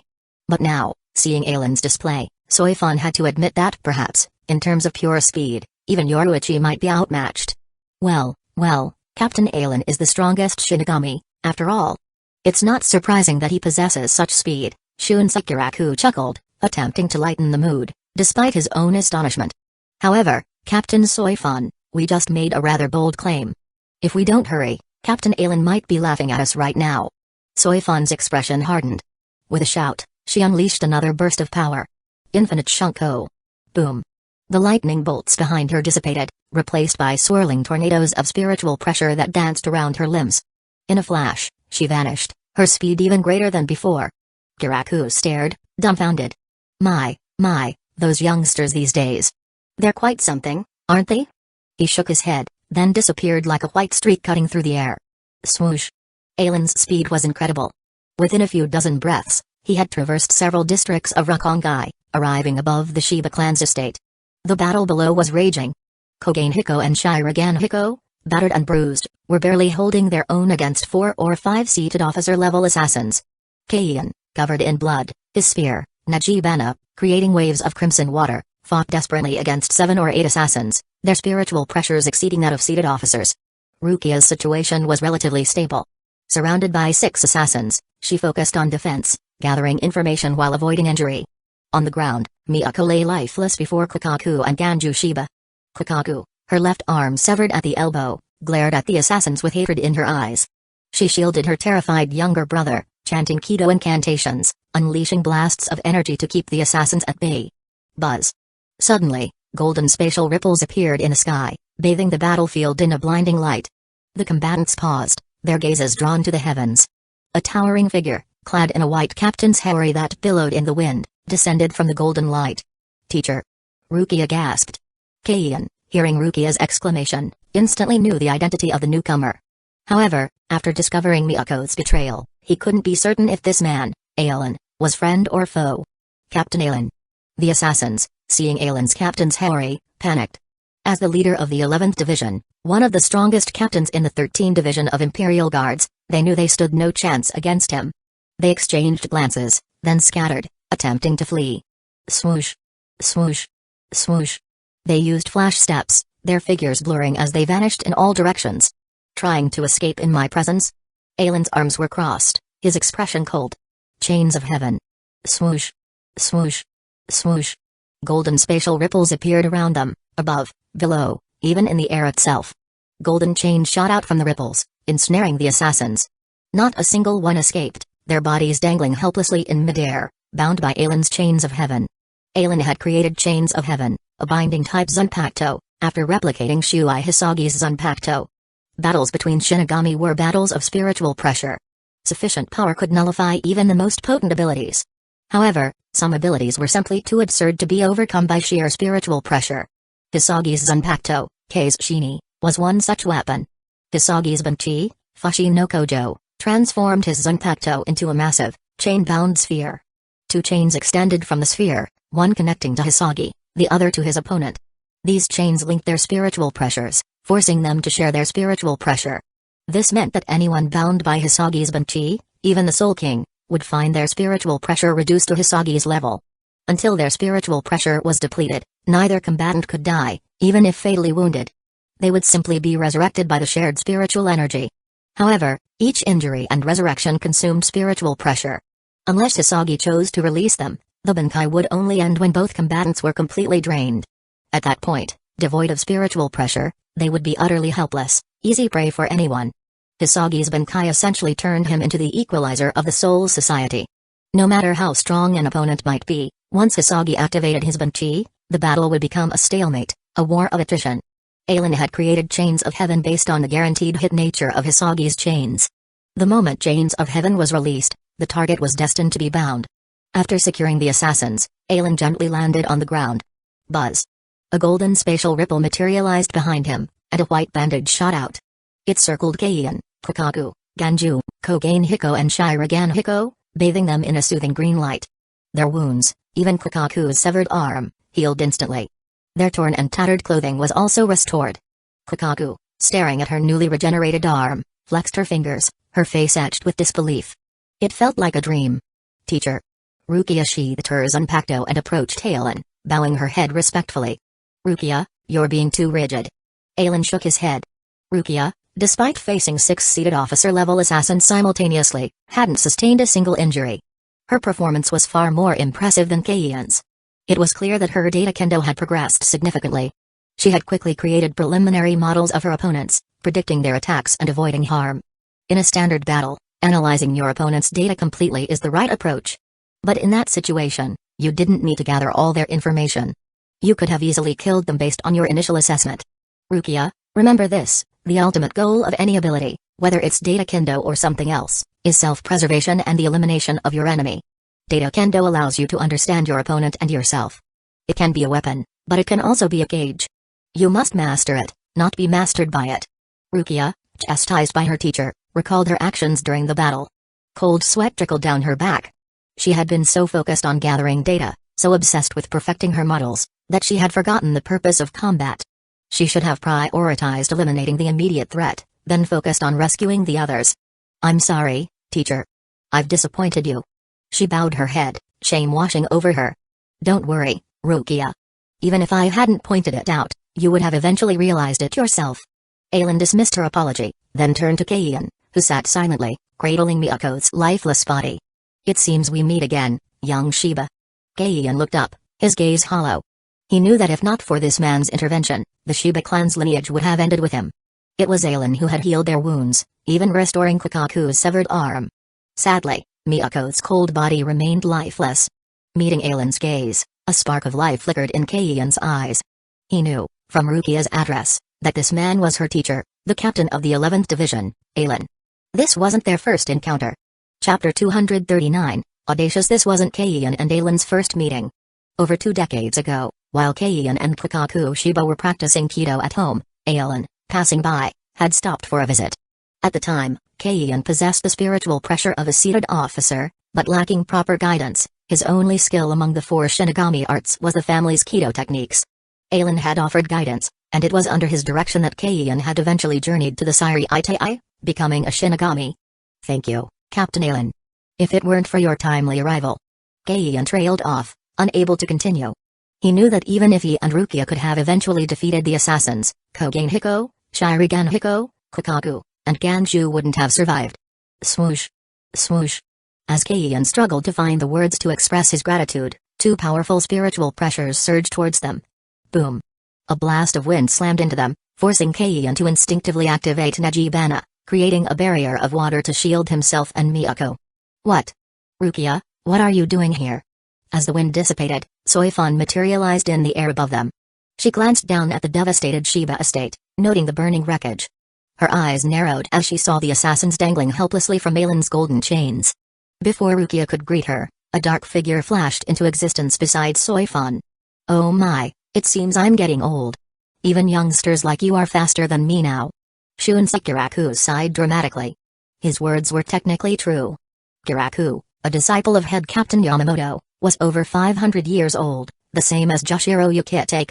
Soifon and Aizen, however, hadn't even reached 200. Calling them youngsters was accurate. However, within the Soul Society, strength dictated one's standing. Once a Shinigami reached a certain level of power, even if they were less than 100 years old, they were considered equals by their elders. Those below 100, regardless of their strength, were still viewed as children. Kiraku's statement almost felt like an admission of weakness, an acceptance of his age. However, neither Aizen nor Soifon would underestimate him. Soifon had used her strongest technique, Infinite Shunko, besides her Benkei, yet her speed was only slightly greater than Kiraku's base form. If Kiraku were to release his Zanpakuto, could she still keep up? Captain Soifon, Captain Kiraku, Rukia greeted them with a bow. Kiraku and Soifon nodded in acknowledgement, then Kiraku turned to Keion. Well, if it isn't young Keion from the Yukitake family. Mind telling us what happened here? Kiraku and Yukitake were the closest among the captains. They were both disciples of head Captain Yamamoto, having trained under him for over a century. Their bond was that of brothers. Furthermore, Kiraku was Yamamoto's chosen successor, destined to become the next captain commander. The 13th Division of Imperial Guards' primary duty was to protect the Soul King. Yukitake, as the host of the One-Eyed God, was essentially an embodiment of the Soul King's power. Protecting Yukitake was, in a sense, protecting the Soul King. Therefore, Kiraku was both Yukitake's closest friend and his most loyal guardian. The 13th and 8th Divisions, due to this connection, were also the most closely knit divisions within the 13th Division of Imperial Guards. It was no surprise that Kiraku knew Keion Shiba, the lieutenant of the 13th Division. Keion gently laid Miyako's body on the ground, then sighed and stood up. Captain Kiraku, Captain Soifan. This incident. It's about the Shiba clan's legacy. He proceeded to explain the history of the Shiba clan and the situation they faced. It wasn't that he didn't want to hide their status as the main family, but Miyako, before her death, had revealed everything. The Shiba clan's secret was out. So, you're from the main family, young Keian. I had assumed you were from the branch family, like Captain Ishin. Kiraku adjusted his straw hat, his eyelids drooping slightly. As the head of the Kiraku clan, one of the upper noble families, he knew the dirty secrets of the 5 great noble clans. But he had never imagined that other nobles would dare to target the Shiba clan's treasure, attempting to use it to elevate their status and become a new great noble family. Even Rukia was surprised. After becoming Aizen's disciple and residing within the Kuachiki estate, she had learned about the 5 great noble clans that stood at the pinnacle of the Soul Society.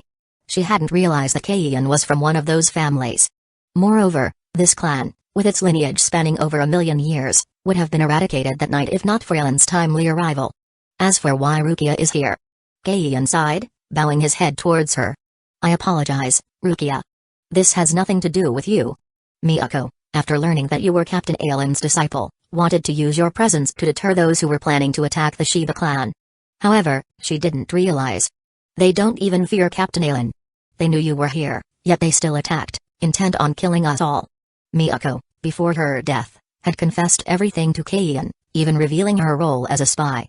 She had told him that if he wanted to protect the Shiba clan, he had to achieve Bankai and become a captain as soon as possible.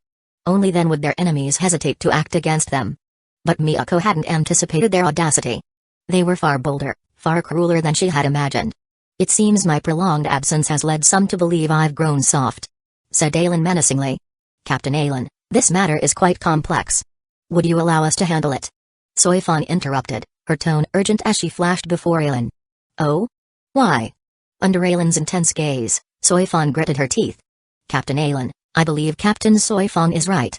Allow us to handle this, Kiraku added. His usual carefree demeanor was replaced by a seriousness that surprised even Soifan. Chapter 240, Annihilation. Captain Aizen, among those you've captured, I've spotted some familiar markings. Unless I'm mistaken, they belong to the Kiraku clan's assassins. The speaker was Kiraku. Aizen was momentarily stunned. What was going on? Why were both Soifan and Shunsei hesitant to let him handle this? Soifan, Kiraku, I need an explanation. His voice was icy, his gaze fixed on them with chilling intensity. A man who couldn't even defend those he cared about, who allowed them to be bullied without seeking retribution, was a pathetic excuse for a man. Aizen had reached a level of power where he wouldn't tolerate such injustice, not from a few measly nobles, not even from the monk who calls the real name, Ikabai Hyosub. If anyone dared to harm those under his protection, they would face his wrath. Sensing Aizen's simmering rage, Shunsei and Soifan realized they had to tread carefully. If they didn't appease him, they might become collateral damage. I've also spotted some of the Shioin clan's assassins. Soifan added. What? Aizen's gaze shifted to the assassins dangling helplessly from his chains of heaven. He hadn't noticed any distinguishing features, but if both Shunsei and Soifan had recognized their respective clans' markings, it must be true. That someone from the Kiraku clan, an upper-class noble family, aspired to ascend further, to become one of the 5 great noble clans, wasn't surprising to Aizen. The question was, why was the Shioin clan involved? They were already one of the 5 great noble clans. No, it wasn't just the Shioin clan. Aizen's eyes narrowed. The founders of the 5 great noble clans had been followers of the Soul King. After the Soul King had vanquished the ancient Hollow King, they had sought to use his almighty power to separate life and death. However, after the creation of the world, the other 4 founders, led by the Tsunayashiro clan's progenitor, had betrayed the Soul King, sealing him within a crystal and transforming him into the linchpin that stabilized the world. For 1,000,000 years, the Shiba clan had fought to expose the sins of the 5 founders, seeking to bring them to justice. Sadly, they had underestimated the depths of human depravity. Without the Soul King, the remaining 4 clans had become the true rulers of the Soul Society. They would never acknowledge their stain, their betrayal. Thus, the Shiba clan, in their quest for truth and justice, had been targeted, ostracized, and persecuted for 1,000,000 years. Aizen had no doubt that if Byakuya Kuachiki had been present, he would have recognized the Kuachiki clan's assassins among the captured individuals. Perhaps, for the other 4 clans, a non-existent Shiba clan was the best Shiba clan. As for creating a new great noble family, it was a foolish dream. Without 1,000,000 years of history, without the treasures inherited from the Soul King, the title of Great Noble Clan was meaningless. the Tsunayashiro clan with its Inrakuten, the Shioin clan with its heavenly bestowed battle array, the Kuachiki clan with its noble leadership, the Shiba clan with its fireworks cannon. Understanding the depths of their corruption, Aizen felt a growing empathy for Sosuke Aizen's actions. Before leaving the Soul Society, Aizen had slaughtered the entire Central 46. Yamamoto had established the 13th Division of Imperial Guards, forcibly wresting control of the military from the nobles and cultivating Shinigami whose strength rivaled, even surpassed, that of their noble counterparts. This had forced the nobles to accept shared governance of the Siriite AI with Yamamoto. Aizen, however, had used his overwhelming power, his radical ideology, and his audacious actions to expose the nobles' hypocrisy, ripping away their final veil of respectability. After all, the Central 46, the noble council that supposedly shared governance of the Siriite AI with the 13th Division of Imperial Guards, had been completely eradicated by Aizen. This act had shown those Shinigami born in Rukongai, the commoners of their world, that the so-called nobles were nothing special. With enough strength, their lives could be taken just as easily as anyone else's.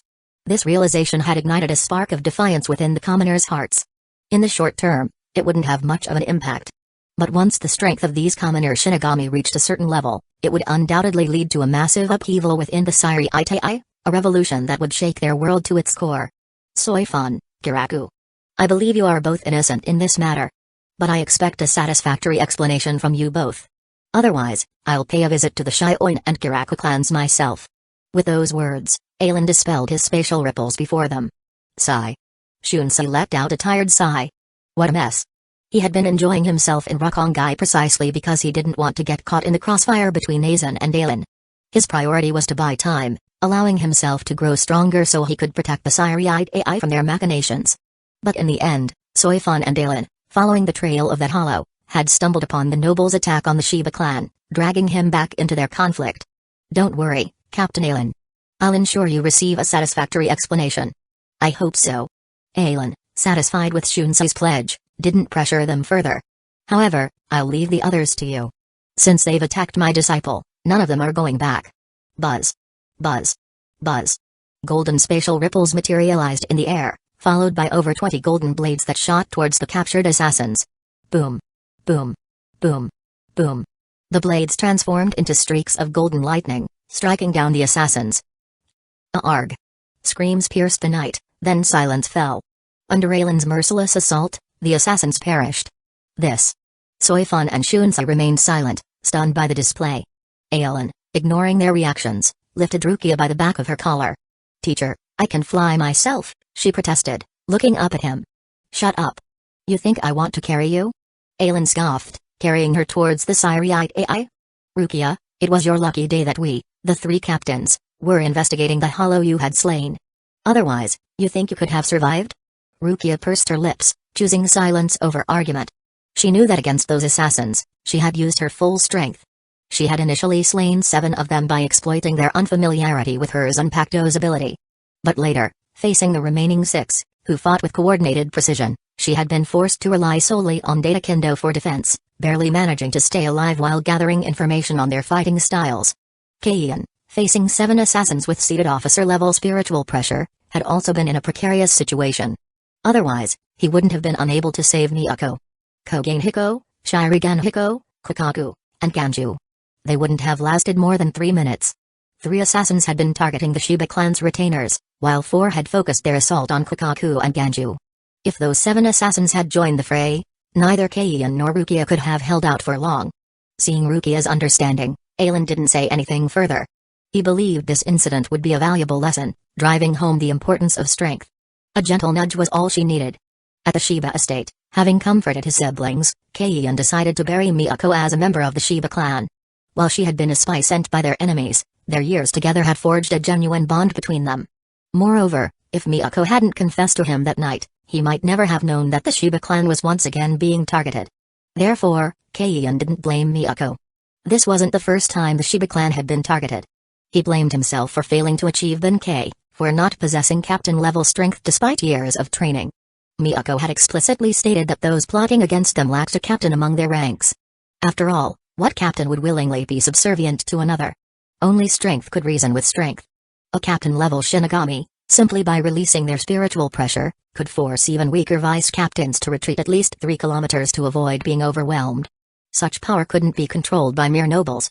Miyako's recent insistence on sparring with Rukia was to pressure him, to force him to break through under the relentless onslaught of her data kendo and achieve captain-level strength. To buy time for his breakthrough, Miyako had even schemed to bring Rukia to the Shiba estate, hoping to deter their enemies. However, perhaps it was Miyako's actions that had pushed them to act, convinced that they couldn't afford to wait any longer. If Keian achieved Banchi, their plans would be thwarted. Unbeknownst to them, as everyone departed, a figure materialized in a secluded clearing near the Shiba estate.